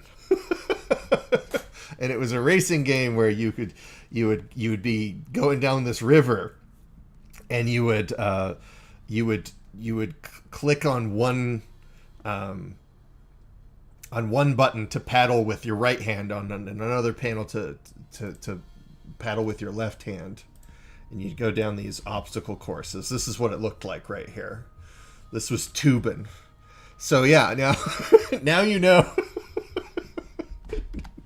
Now you too are cursed with the grim knowledge of Tubin'. I am really liking this. I think there's a lot of details left to explore, but the overall shapes I'm very happy with. And I still think that there's a nice conversation happening here. That's really quite nice. But I am worried about the shield. Now that everybody's been talking about the shield, I'm worried I'm going to let you down. There's a lot of shield pressure going on.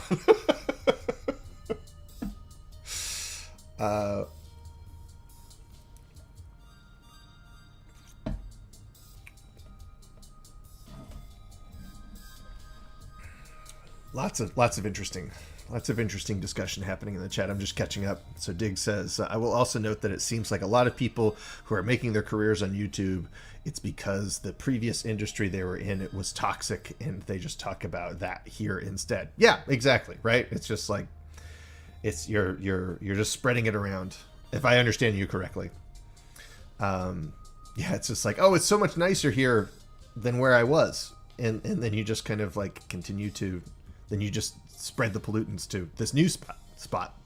Not that, YouTube hasn't always been a challenging place. But yeah.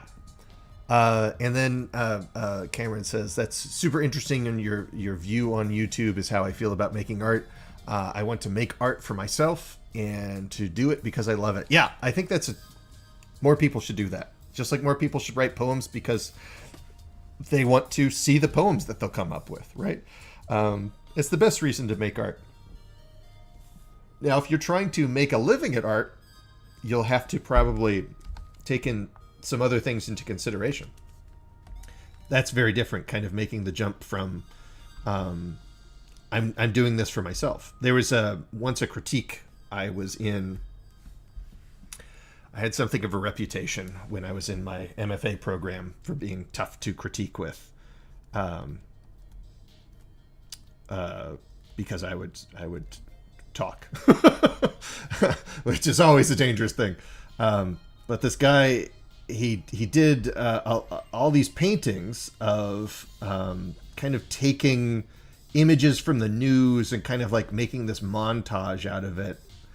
And it's sort of like very pessimistic work, very kind of like downtrodden, lots of bad things were happening in the news. Surprise, surprise. And so there was no shortage of awful things to show. And I was just like, okay, you got my attention. You're making all these paintings. You're doing this thing. What do you have to say? How are you nuancing anyone's take on things other than saying that the world is scary? And he said, well, this work is really like therapeutic for me.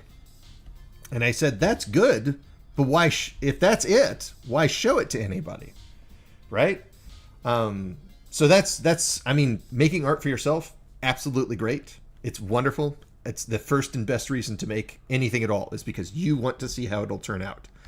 But when you start making art for other people, you have to take in, it can no longer just be about that therapy. And that's where it really gets in your head. That's where things get really complicated. But yeah, hold on to that. Making art because you want to, that is awesome. What shape the shield complements the rest of the dude? Yes, okay. Everybody's very concerned about this. You notice I'm going over here going like, maybe I could do something with these gloves, maybe some more contours on these gloves. I'm never going to start coloring before I get to this, this shield. That's a mess of lines, Kyle. Don't do that. Don't do that.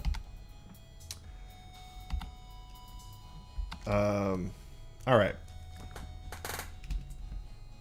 I'm going to turn off the old rough lines.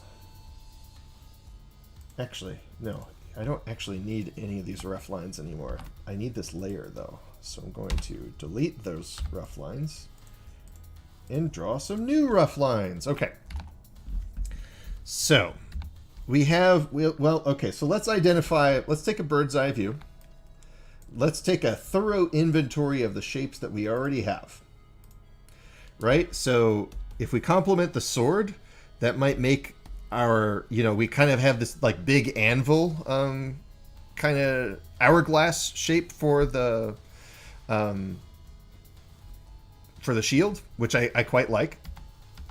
We really kind of have these intricate shapes on the headdress, this helmet. So like we could kind of like have, if we sort of like have, you know, something like this that's kind of like pointing back. Maybe it's like a long shield. You know, it wouldn't be this long, but you get the idea. It's kind of pointing back.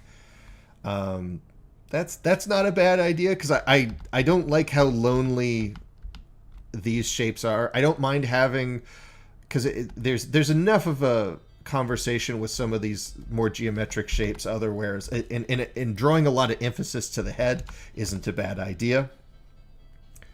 We have some round stuff, so I could just do the boring old Captain America thing, but that just seems lazy. That seems like it is just not up for the task. That feels like admitting defeat to me. I think the one that I'm most convinced by is something like this, though. Because I don't actually want to draw too much attention. And yeah, if we were to continue the shape, we could do something. We could do something like this or something behind it. I think that works. But well, you all seem to have more shield opinions than I do. What do you think? Dig is saying art for the sake of art is best. That's also why I haven't published any of my dungeons. Yes, exactly. Right? It doesn't need to be for anybody else. If you had, and art for the sake of the people around your table is, I think, the next best thing to making art for yourself. It's making art for people you care about. Holy cow, how cool is that? The helmet and the sword have a geometry that works good for the shield.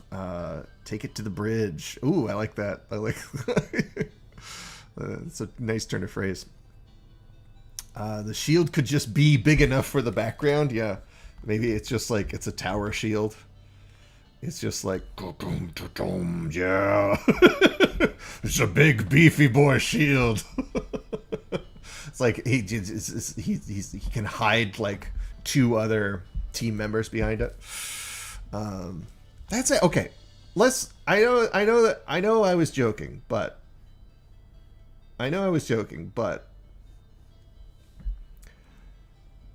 sort of like an extendable shield or something like that that's like segmented.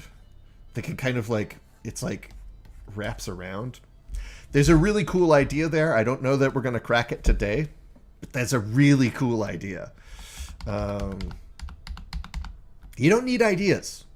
You just need shapes, and the ideas will come after those. I like the helmety shield. Almost looked like a comet shape. Yeah. All right.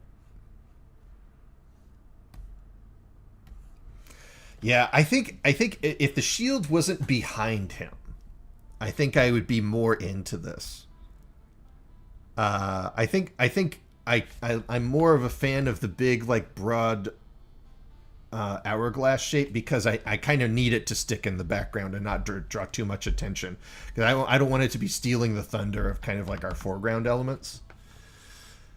Let's see. Yeah, it's just a picket fence. It's like Wilson from Home Improvement.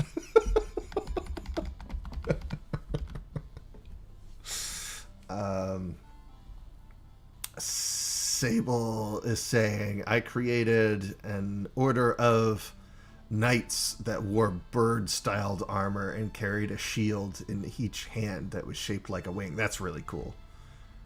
Nobody in Earth's history ever came up with something like that, so it's probably, yeah, militarily a dead end. But I mean, that's the beauty of fantasy, right? So we can have ideas that are literally too beautiful for this world. Okay, I need to get rid of the exploration layer. I'm going to go to the rough lines. I need to turn off some of this ref. I need to turn off that ref. Okay. I just need some room. All right.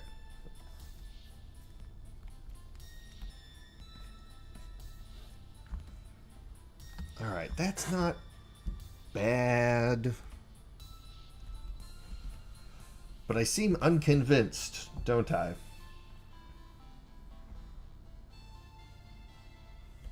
It might just be time to do the idea. It might just be too late to pick the best idea. This is, I mean, and this is why it's like normally I would be doing iteration sketches and stuff like that, but I don't like, if I'm going to do iteration sketches, that's going to happen on paper, you know?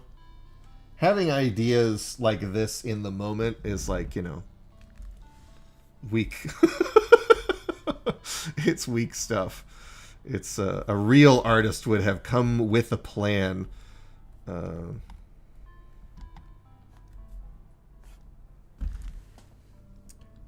But I just play.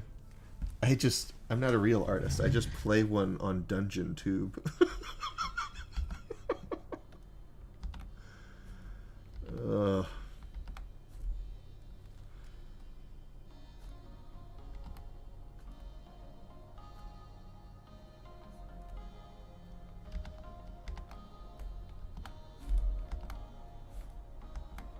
Ugh, these longer lines are killing me. Which means I need to zoom out so I can make the line that my wrist wants to make. That's handy. I like that. Of course, I have to. I should be working on a different layer. But I ain't a gonna.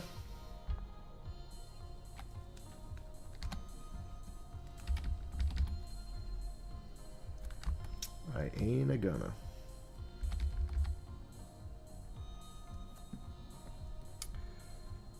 Yeah, and another thing is I'm worried about with this shield is because it's kind of like it's intersecting with the pauldron, it's intersecting with a lot of lines in here. If it's too detailed, we're going to get a lot of tangents, and which would be like, you know, if I was to do like a fun idea, like, you know, outline to kind of give this whole shield a border, like we see right here is a tangent because this line is coming in and it's hitting this line, which makes it kind of blurs that connection. It kind of like it makes it seem like there's an important connection between those two shapes when we need them to in fact be very separate. So I am going to do that border, but I am going to bring it way in.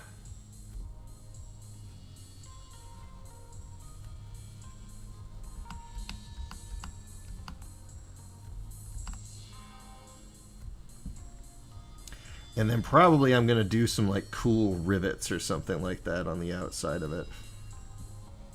Yeah. And then probably like, you know, really like make this made out of just a big slab of iron. Yeah. That's a beefy boy shield right there. It's a big beefarino shield. Maybe not that big.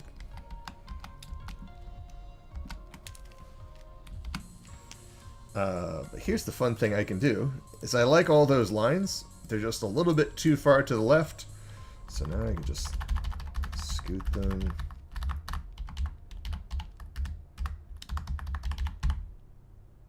Yeah. Not bad. I'm going to start rushing because I'm really excited about the... really excited about getting into... everything on one layer? I know. Yeah, I really like to work with as few layers as possible. If you notice, like, as far as the drawing is concerned, there's the rough lines, and then all the line work is just on one layer. Because you're not paid to flatten layers. You're paid to draw lines. That's how it is done.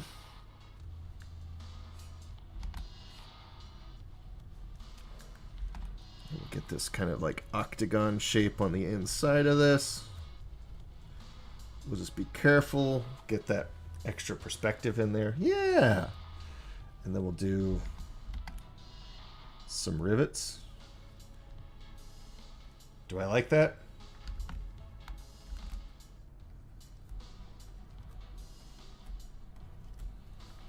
I do.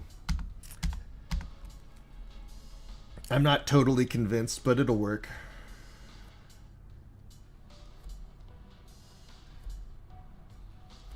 Something needs to go there.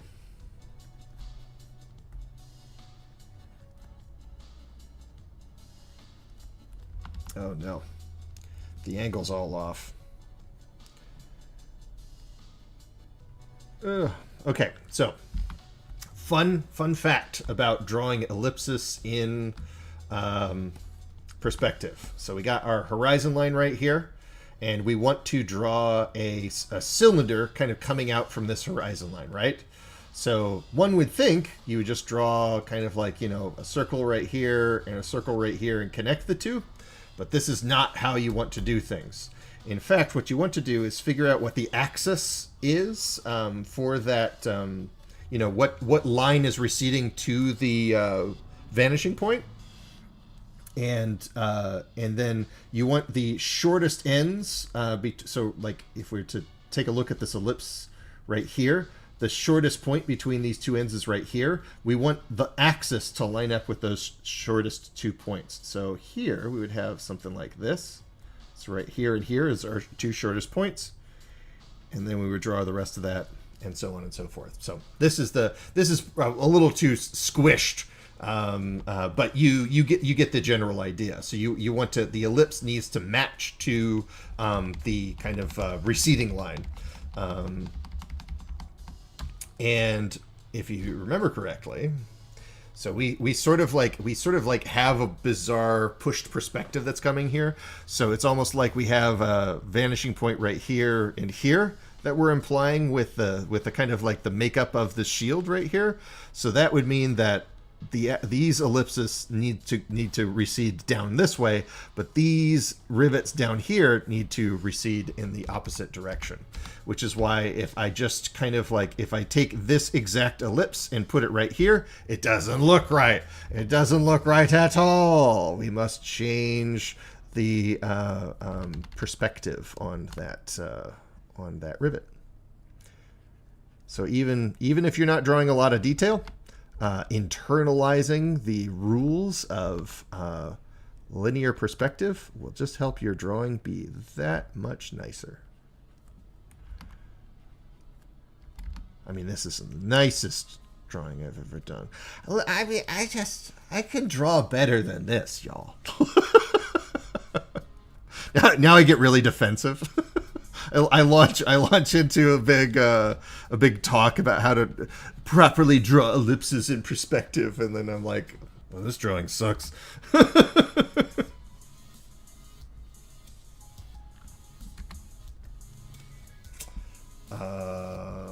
It's looking good though. I think with just a little bit more, we're gonna spot out a couple more shadows and black areas, just to add a little bit more value contrast, a little bit more intrigue. And you know what Mike Mignola would do is he would come in and like add like these extra little like tick marks and everything, which, you know, heck, I'm gonna keep these. It really just an extra couple of, like, you know, he might even do like some triangles to kind of like, you know, like show some divots and scuffs and everything like that. Kirby wouldn't bother with this, but Mignola needs things to look dirty. He needs to look things need to look like they're like 1,000,000 years old. And he does that by drawing little triangles and hatch marks, but not too many.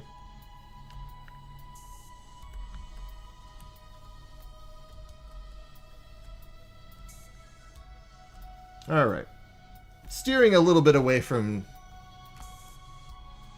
Kirby there, but you know, it's all right. Yeah, it's not bad at all. Not bad at all. I think it's time to color this bad boy. That's what I think. Let me catch up with chat here.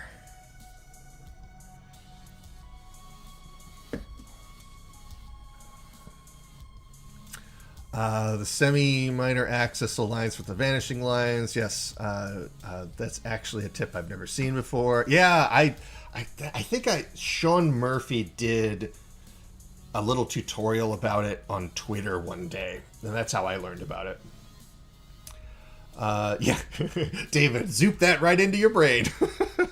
Alex Toth, yes, Alex Toth also does that that extra kind of stuff. Alex Toth very wisely realized he doesn't get paid for the lines that he doesn't draw.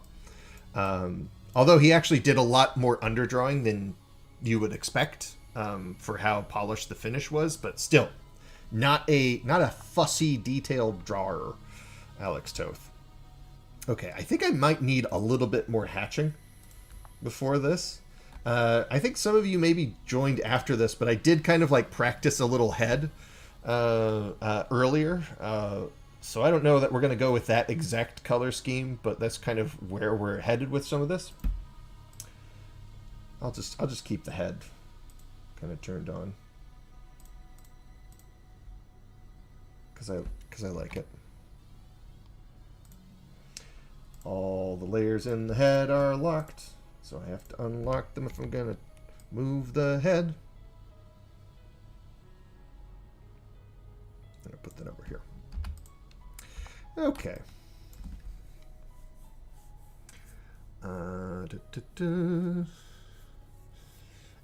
It's a whole guy. it's a whole other little guy over here. Oh my goodness, they're coming out of the woodwork.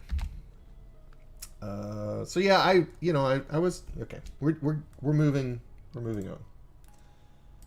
I need to stop worrying and just start working on things.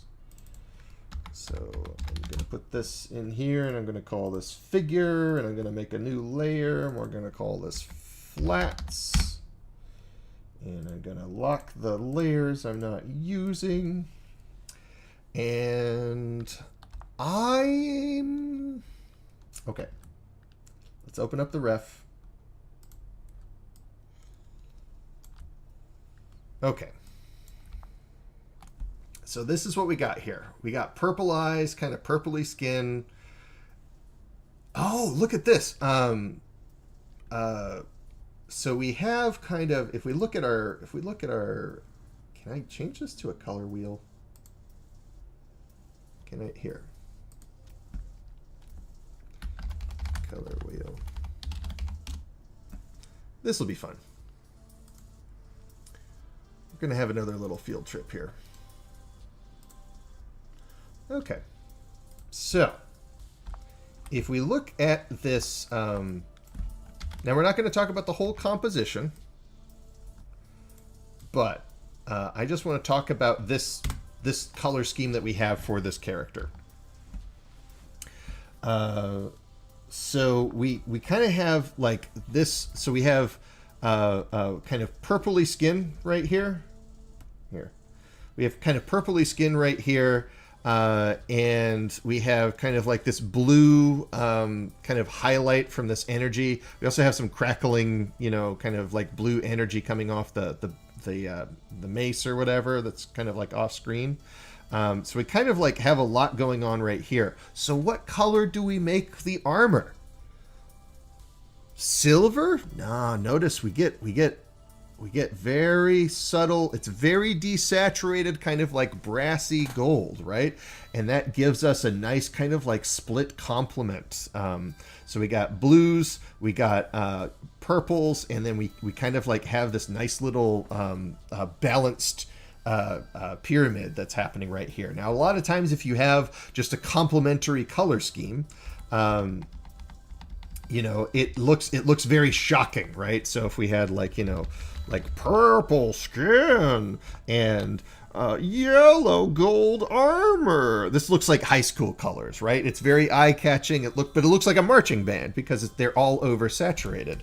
So if you want to use a color complement like that, but you don't want it to look like a high school marching band, you just turn down the saturation until you just add a lot more gray to it, and it softens things up, and it kind of like the closer to gray things, the kind of more unified they naturally become.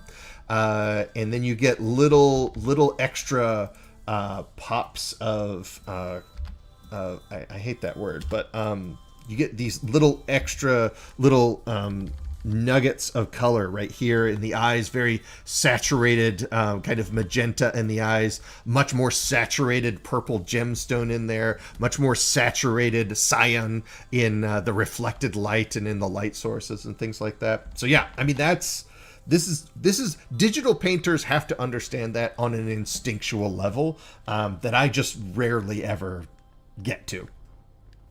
But looking closely at this, I'm seeing like there's these nice little like cracks in the skin, which I like quite a bit. So I might actually go back and add just a little bit more.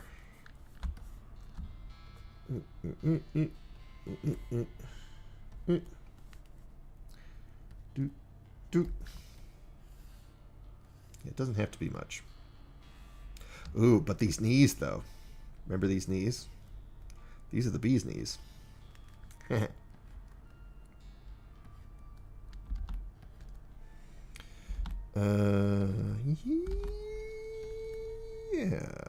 that's good. I hate it. Hold on. It's just kind of too many lines. It's looking too detailed. It's fine. Just zoom out. Just zoom out, Kyle. Quit focusing. Quit doing the thing that you yell at your students for all the time. I like that a lot. That's going to look very nice. It's going to look very nice once we get the colors in here. Okay. Color theory. I love color theory. My feeling is, oh, good night, Eric. It was wonderful to see you in the chat. Yes, this is garlic noodle. You are correct. This is very purposefully Jack Kirby inspired. We actually had some Kirby ref up earlier. Although with the extra texturing that we have in here, it's kind of skewing more Magnolia. But yeah, you are not just you're correct. Okay. It's time to color. Do we go with the same kind of color scheme? I think so. I like that idea. So let's go with the gold. And even if we look at Thanos, Jim Starlin. If we look at Thanos's design from the good old days,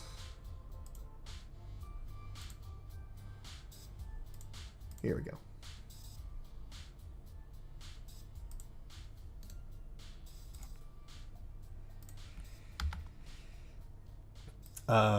We can see that basically this is exactly the same color scheme. You know, we have washed out purple skin, we have the gold, we have the blue, it's and then the Infinity Gauntlet, right?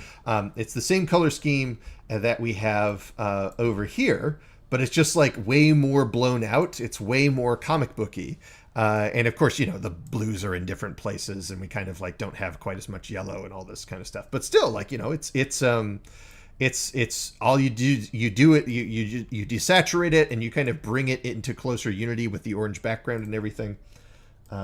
It's a really elegant piece that was made for that thumbnail. I like it a lot. So let's see if we can't, even with our oversaturated palette, let's see if we can't get some of that same desaturated brass in there. So let's just start, instead of picking a bunch of colors like panel by panel, let's kind of fill in a bunch all at once. So let's get all of the metal panels first, and then we can kind of like make a bunch of different things. So I'm just taking the magic wand tool, and I'm just going to make a bunch of these selections for like everything that I expect to be basically the same color. And then I can make different decisions about it later, but at least we need to start filling space. Boop, boop. I think this will do it for now. Okay, so I'm going to use Shift F2, and that's not bad. I mean, that's certainly brighter. It's certainly more saturated than what we would see in the digital painting, but it gets us in the neighborhood. And we have some other things that we can do for the shadows. Now let's get like almost like a very bright pink magenta here for the eyes. And then let's go with a purple for the skin tone.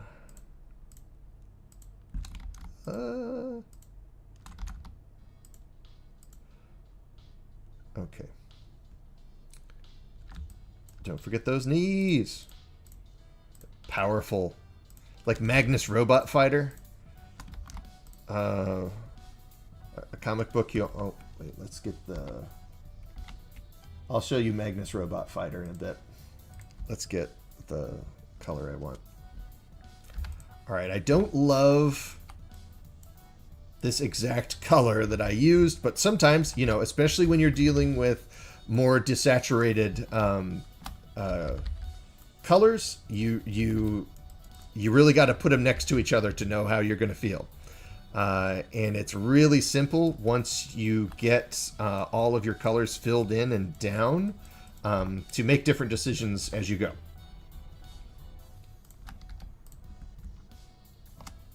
Okay. So. That's pretty good. It's really nice. I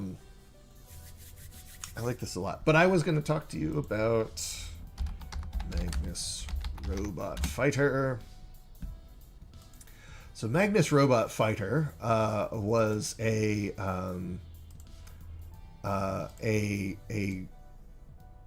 let me find some gold key. Yeah, here we go. So kind of a Silver Age, Bronze Age comic.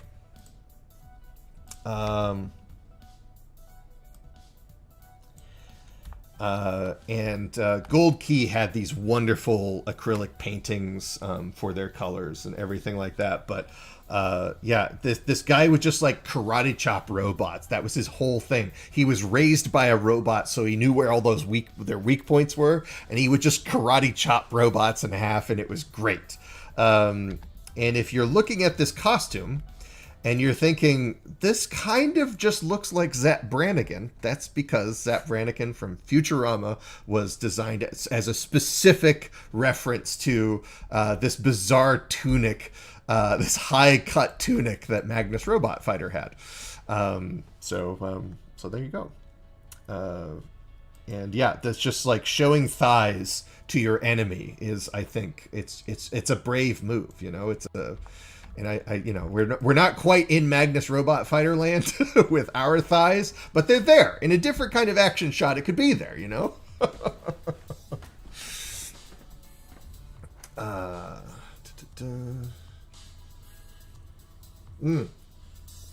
Yeah, Coffee is talking about complementary colors in miniature painting. This is very true. You also want to really think about, in miniature painting, value contrast.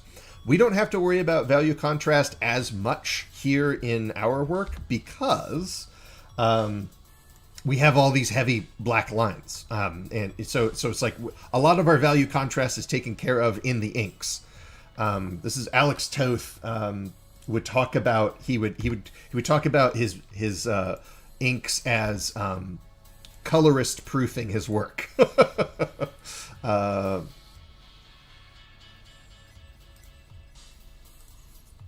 Ooh, I like this. We'll find some brighter spots, but yeah, overall I really like this tone right here that we got with the kind of like more washed out background and everything.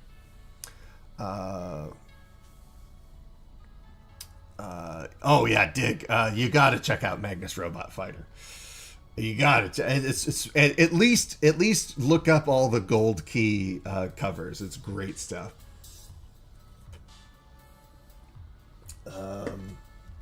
But yeah, this Alex Toth guy I keep talking about, just to make sure that we are all on the same page.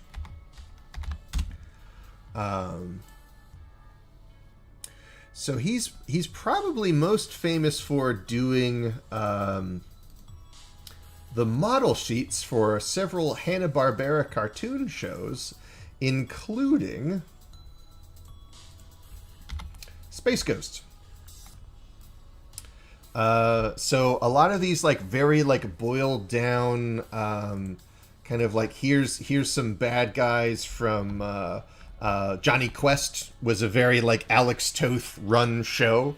So a lot of that Venture Brothers kind of look is actually coming from Alex Toth making the switch from comics to animation. So let's see if we can find. Here we go. Here's a perfect example. So this is from a horror comic that Alex Toth did, but you can see he's really pushing in on using blacks in a really strong way to really give a lot of volume to all of his figures and create drama and kind of like, you know, almost bury this far shoulder in the shadow in the back right here. He's breaking the format with his hand to really like push the horror of the situation. So yeah, really, I mean, just an absolutely incredible artist. Probably drew a lot of inspiration from Robert Fawcett.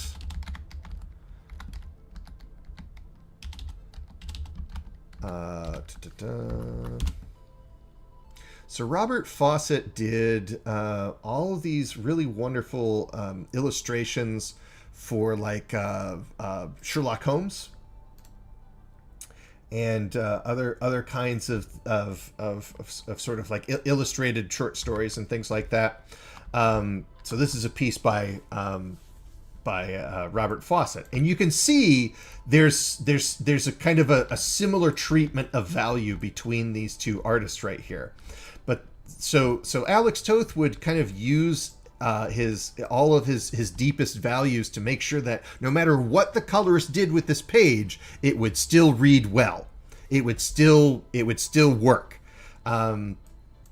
And Robert Fawcett would always push his value contrast, that is to say, using you know, areas of darkness up against areas of light, because he was colorblind.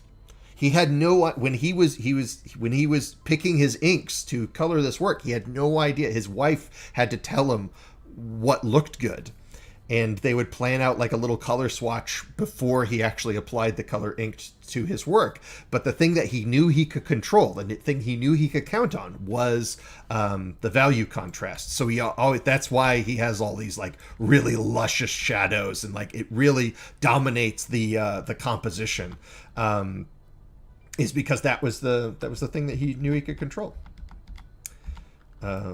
Anyways, we're coloring a dwarf. Maybe let's get back to that. Maybe let's. So I'm going to get some of these rivets, and I think these rivets are going to be the same color.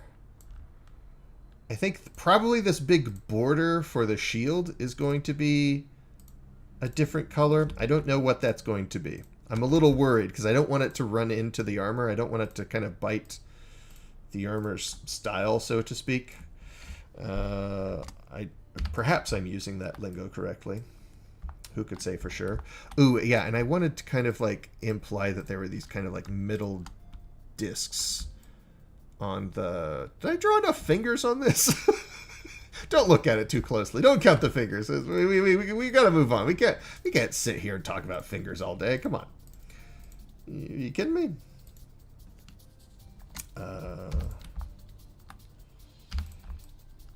And then I think what I want to do, instead of splitting the complement between blue and purple, I think I want to do like a rusty brown orange and kind of warm this up a little bit. Because in the reference image, we have to use blue, because if we use rusty orange, it's going to get swallowed into the background. We would have to be very careful about that. But so we don't have that problem, so I can use all of the orange that I want to. And I will. No one can stop me.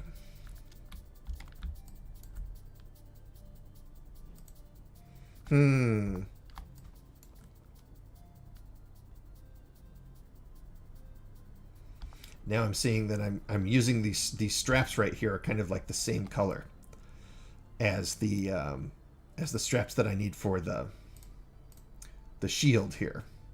And I really want to use rusty brown for that because it's sort of like reads as leather. So I will be careful about that. And protect. Sort of like if you've ever tried to like color in the US map only using 3 colors and never having 2 states of the same color next to each other. Shell Khan's here. Oh my goodness. Hello, Shell.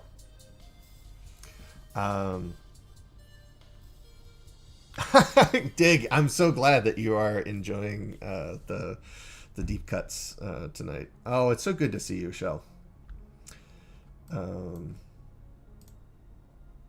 Maybe we can do gray. I might end up I think we are going to do blue. I think we are in fact going to do blue.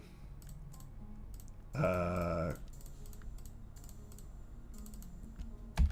original artist was correct.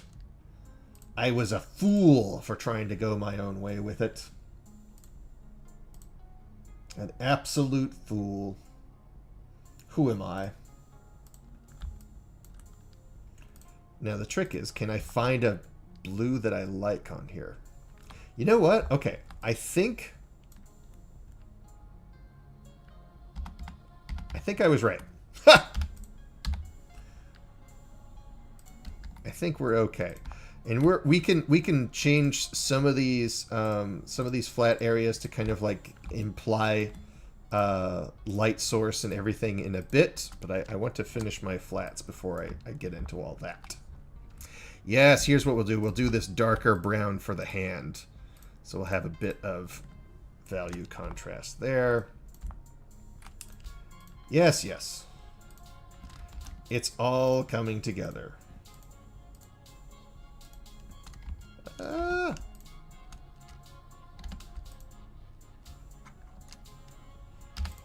Good. Okay. This is all. Oh my goodness. Can I click on target? Could I please? All right. I am now going to, so we'll get this very deep kind of rusty brown here. I think this is, yeah, so that's darker. We want it to kind of like push the hand out up front a little bit. And then let's see here. Let's do a kind of like a warm gray for the back of the shield. Ooh, that's too light. Ooh, that's too light. Are we in trouble? I don't love it, but I am going to leave it that way for now.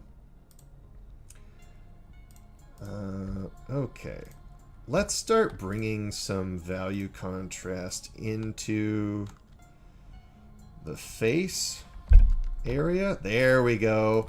See, and so this is just a little bit lighter on the value scale and just a little bit more saturated, but you see that it really kind of like it's just a little bit warmer than the old color that was down there.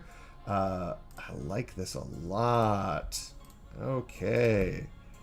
And then we'll just we'll see, we'll deepen that. Yeah, and that kind of pushes it further back. Again, that's a little bit darker, a little bit cooler. It gets even more. So it's not a whole lot of lines, not a very detailed conversation that's happening here with lots of line work, but we do get, I think, some pretty stunning highlights and kind of just by changing the colors of things. Do I like that? Ooh, I do. It turns out that I do like that. No, that's too much. Maybe just this back one? No. I'll leave it. I'll leave it. I will leave it.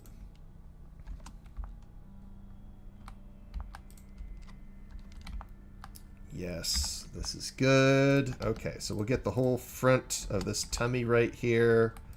Oh my goodness, this is looking so good. Oh!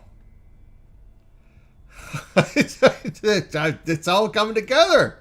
It's all working. I know I haven't said any intelligible syllables for about 3 minutes here, but, you know, sometimes you just get wrapped up in the moment. Oh my goodness. I feel like I used to know something about dwarf fingers in Orden, but I can't imagine what it would be.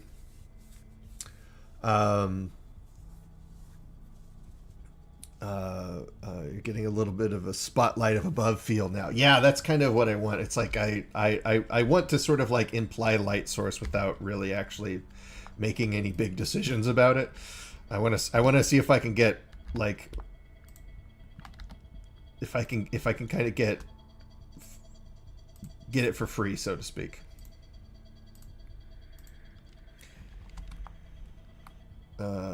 Yeah. What if we do this? That's nice. I like that a lot. Yeah, and that kind of gives it a more consistent kind of lighting scheme. Yeah. All this is good. Okay. Now, what if we do something really crazy? And we kind of give it like this blue backlight. Ooh, look at that. Now we're coloring comic books. Oh, yeah. Oh, I like that. I love that in this conversation. It's so good. Yeah, and I probably won't push that. I probably won't find a whole lot more places to put that blue. That reminds me of So Mike Mignola's earliest work in comics was doing some covers for X-Force, I think.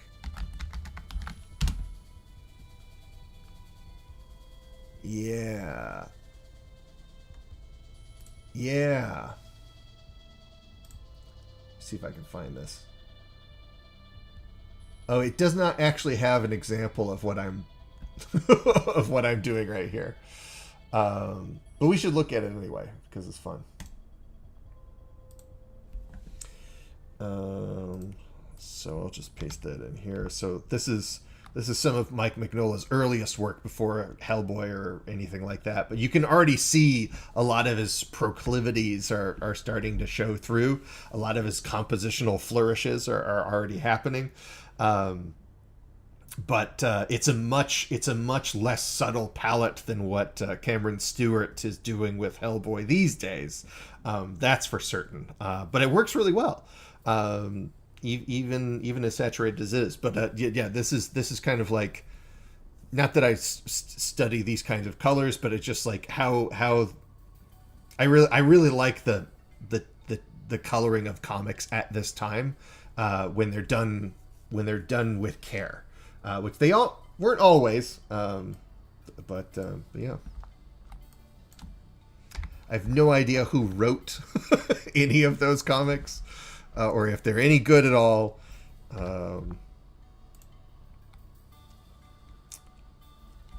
But yeah.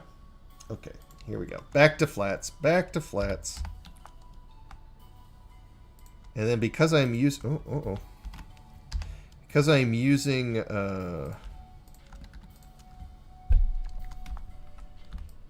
yeah. Because I'm using select all layers. Ooh, I like that a lot. I can kind of just make a couple of marks and then make my selection. I don't actually have to use only completed lines, but I don't like to lean on that too much because it's a pain in the butt. Now I need to find like a really deep. I think we used this already. Yeah. Oh, there it is. It's really popping off now. All right. Let's see if we can't bring in. If anything.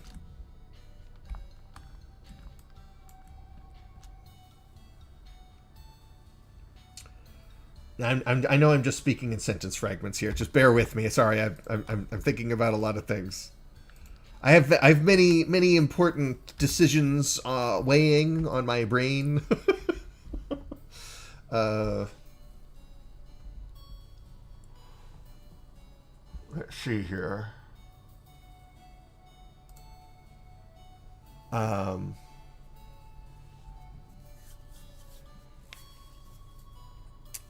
Standing in front of a glowing crater or something. Yeah. Yeah. That's kind of what I'm going for. It's like I kind of imagine this is sort of like happening in evening, and that there's this thing where when you summon comets with one of these swords, like there's like a, I don't know, like a portal to the timescape that opens, and like you just see the night, the sky go black, and these meteors hurtle through this portal or something like that. That's described in a really interesting point of view that I like a lot. Yeah, I kind of want to do I kind of want to do the whole piece now because I like this so much. All right. I need to do something with this color right here. But I don't know what to do. It's very difficult. Okay, that's not bad. Yeah, and then what we can do is just use this deep color. Yeah, that's not bad. I like that a lot. I'm not crazy about the glove colors.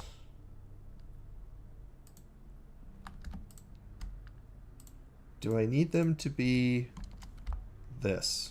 No. Do I maybe just make them purple? Does this person not have gloves? Oh no.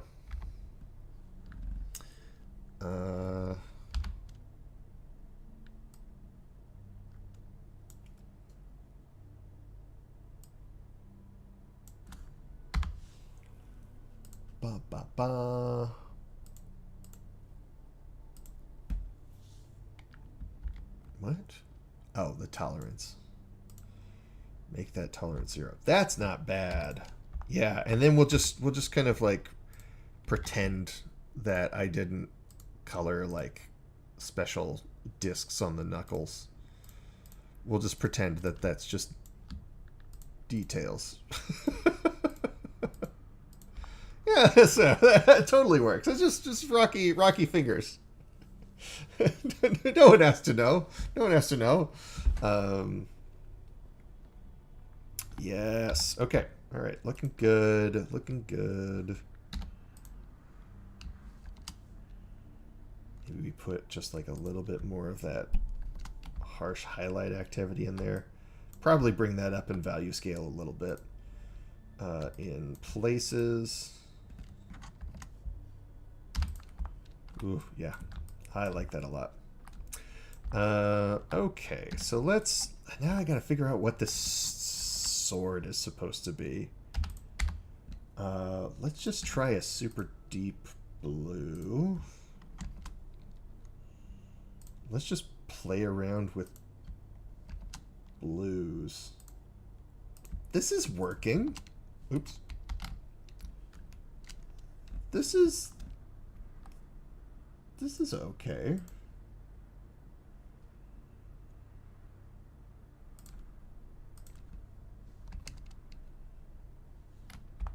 Yeah. And then can we get something a little less saturated right there? Ooh. That's nice. Ooh, that's... Ooh. Ooh, that... Ooh. That's that good color juice. That's what you want to see. Get that color juice flowing. That's why people go to college. It's not to learn anything. It's just that's where they sell the color juice. Everybody knows it. Well, then it is in fact a closely guarded secret. I should swear all of you to secrecy. None of you must spread the profane knowledge of the color juice. Yes! Oh, oh my goodness. I love this. Okay. I think we're almost done here. Let's do something really strange. Just because I can't help myself. And I just want to see. I just want to see what it would look like. We're not doing this for real. We're just seeing. It's just a little experiment. Oh, that's not what I wanted. But it doesn't matter because it wasn't for real.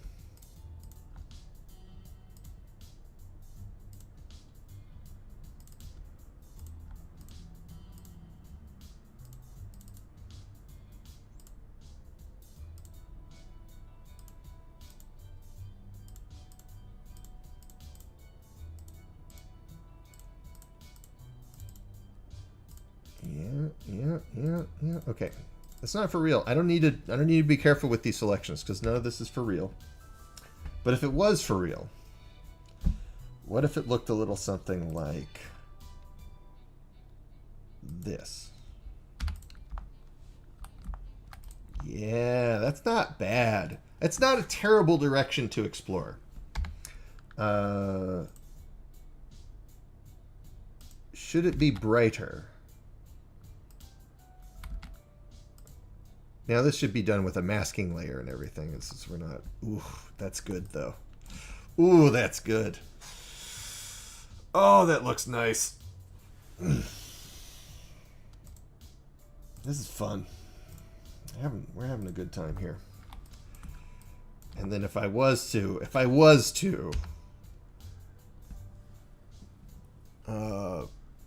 all the light is coming from Star Killer down from the sky, standing in front of the glowing. Yeah. Right, it's just a little bit. So let's do a little cheat. Now this doesn't count. This isn't actually true, but ooh, that was an accident, but I like that. Oh man, it looks like wow, that's nice. What if we just kind of, what if we just kind of though? Oof, ooh, that's nice. What I wanted to do was this. So we put this layer, this all black layer on the very top, and then we turn it to saturation mode. And the saturation blending mode takes all of the hue information, so you just see value. And at this point, we're just kind of doing a quick, if you squint and look at the screen right now, do the shapes still read? Do they still make sense? Are your eyes being drawn to where they need to go? And I'm thinking probably my I need to do something with the eyes. The eyes are not drawing enough attention. There's not enough value contrast there. There's plenty of hue contrast because it's desaturated purple against very saturated magenta. There's not enough value contrast, and I really want to make sure people are looking there. We have the high contrast of the headdress, which is looking good. And then we have kind of like, yeah, the glistening kind of like value contrast of the line art that we covered and all that kind of stuff.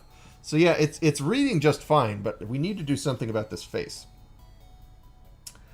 So this is a little cheat. Now, this is not the same as turning something to grayscale. This is not the same as actually only looking at value information, but it's close enough, and it's fast and it's easy. So I almost always have a saturation later at the top that I'll just lock, and I'll just turn this on and off to just double check that information. Okay, so what if we just go,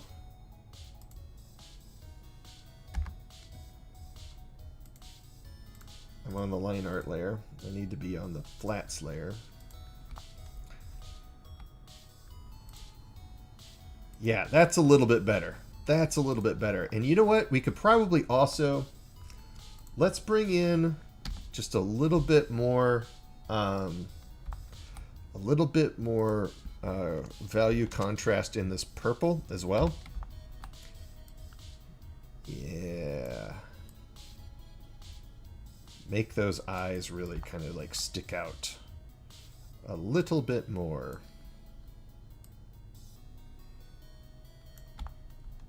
All right, so that's not quite enough, and that's also like a little too violety. Let's see if we can. Okay, there we go. Now we're talking. Okay, this is for real now, and we can just kind of like sprinkle in some low value contrast areas here. There we go. Just for a little bit more. Ooh, and we definitely need some down here in the knees.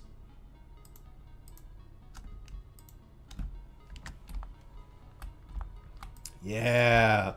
And now let's double check our values. Now they're reading just like a little bit cleaner. Because we really have a lot more value contrast by lowering the value in the under eye area and kind of bringing that hot pink up, that hot magenta up. It kind of separates it a little bit more and just reads a little bit more cleanly. I think this is kind of it. Let's catch up on chat here. Yes, standing against the sky of the darkest pitch, calling the light of the stars to their aid. I love it. I love it.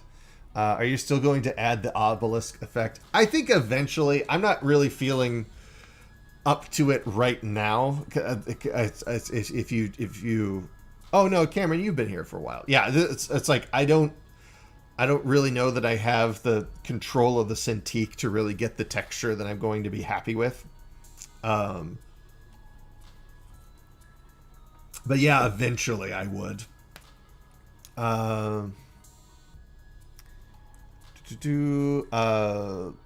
Not the best place, or not the best place for this, but I'm going to make a series soon on YouTube where I make one shots using agnostic. Oh, that makes me so happy. I review the books that I use, similar to Questing Beasts. Oh, that's so. I love that idea. I please reach out when you have that going. I would love to let folks know about it, and I really want to see it. So the obelisk effect sounds much more official than it is. So Jack Kirby did a comic adaptation of 2001: A Space Odyssey. And this is how Jack Kirby rendered the black obelisk that's in, turning the primitive apes into human beings and all that kind of stuff.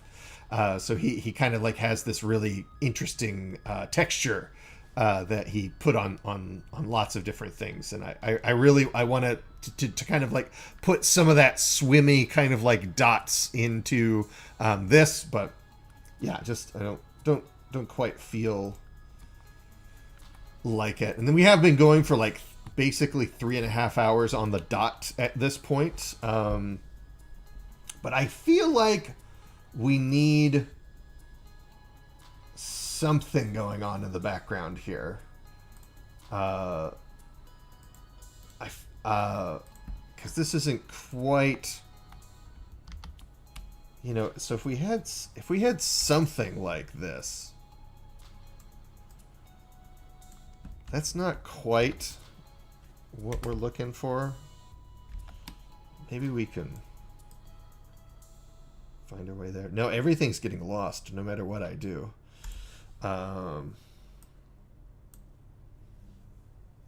What if we're going to make a third layer for this drawing? Hold on. Hold on to your drinks, everyone. Yeah, kind of like a dark green. And then we can kind of like, let's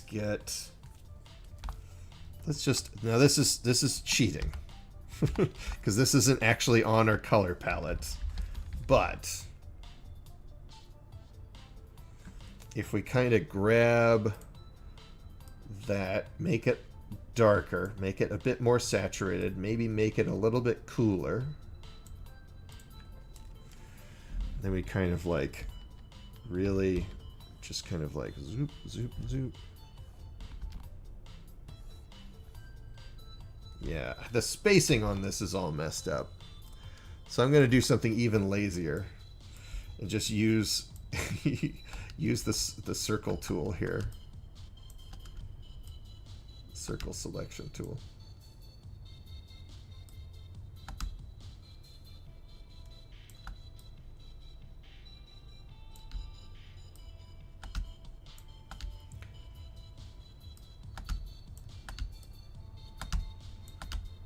Because I can't just leave the background gone. So yeah, something like this. And then if we just kind of like doot doot doot doot, capture all that, inverse the selection, hue saturation, bring down that value, and just kind of like have a weird little cutout thing in the background. That looks pretty, that looks duly epic. I think this is fine. So I can just yeah, I'll just take a snapshot of that here. Let's get the whole look at this. Yeah, so this is okay. So this is, again, just to kind of like reiterate, I really like all of the digital rendering that we see for the MCDM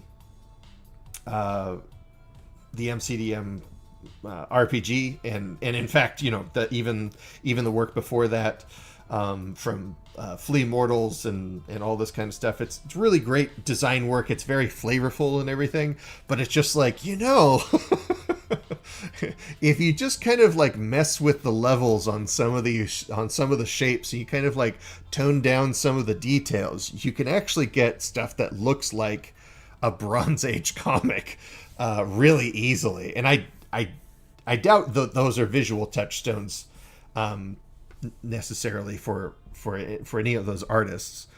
They seem like they're much more in touch with painting and you know, concept art as a practice from you know, video games and stuff like that. Is so like, yeah, cover illustration and painting and that kind of stuff seems to be more their wheelhouse. But if you just kind of like, turn down the polygons, the low poly version of the art that's coming out of that team is just like, oh man, there's a very comic booky feel to it that I really like to see. And the only way that I can think of to show it to anybody else is to make fan art that kind of like renders it in this style. But thank you all for showing up. It really does mean the absolute world to me to talk about art with folks and just like hang out and chill and just talk about Robert Fawcett and Alex Toth and all these folks and just make cool images and everything. Oh yeah, I'm gonna put this Mr. Fizzer. I'm gonna put this up in the fan art channel on the Discord in a second here. So you are more than welcome to mess with this. But in any case, Sam,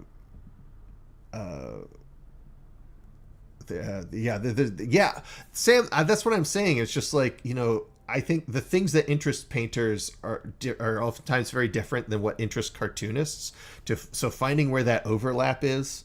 Let's take one more quick field trip, because I think everybody needs to see this. Since we've been talking about Mike Mignola so much, like seeing excellent cartoonists like Mignola, like Kirby did the comic book adaptation of 2001: A Space Odyssey. Mike Mignola did the comic book adaptation of Francis Ford Coppola's Dracula for Topps Comics, I believe. Yes.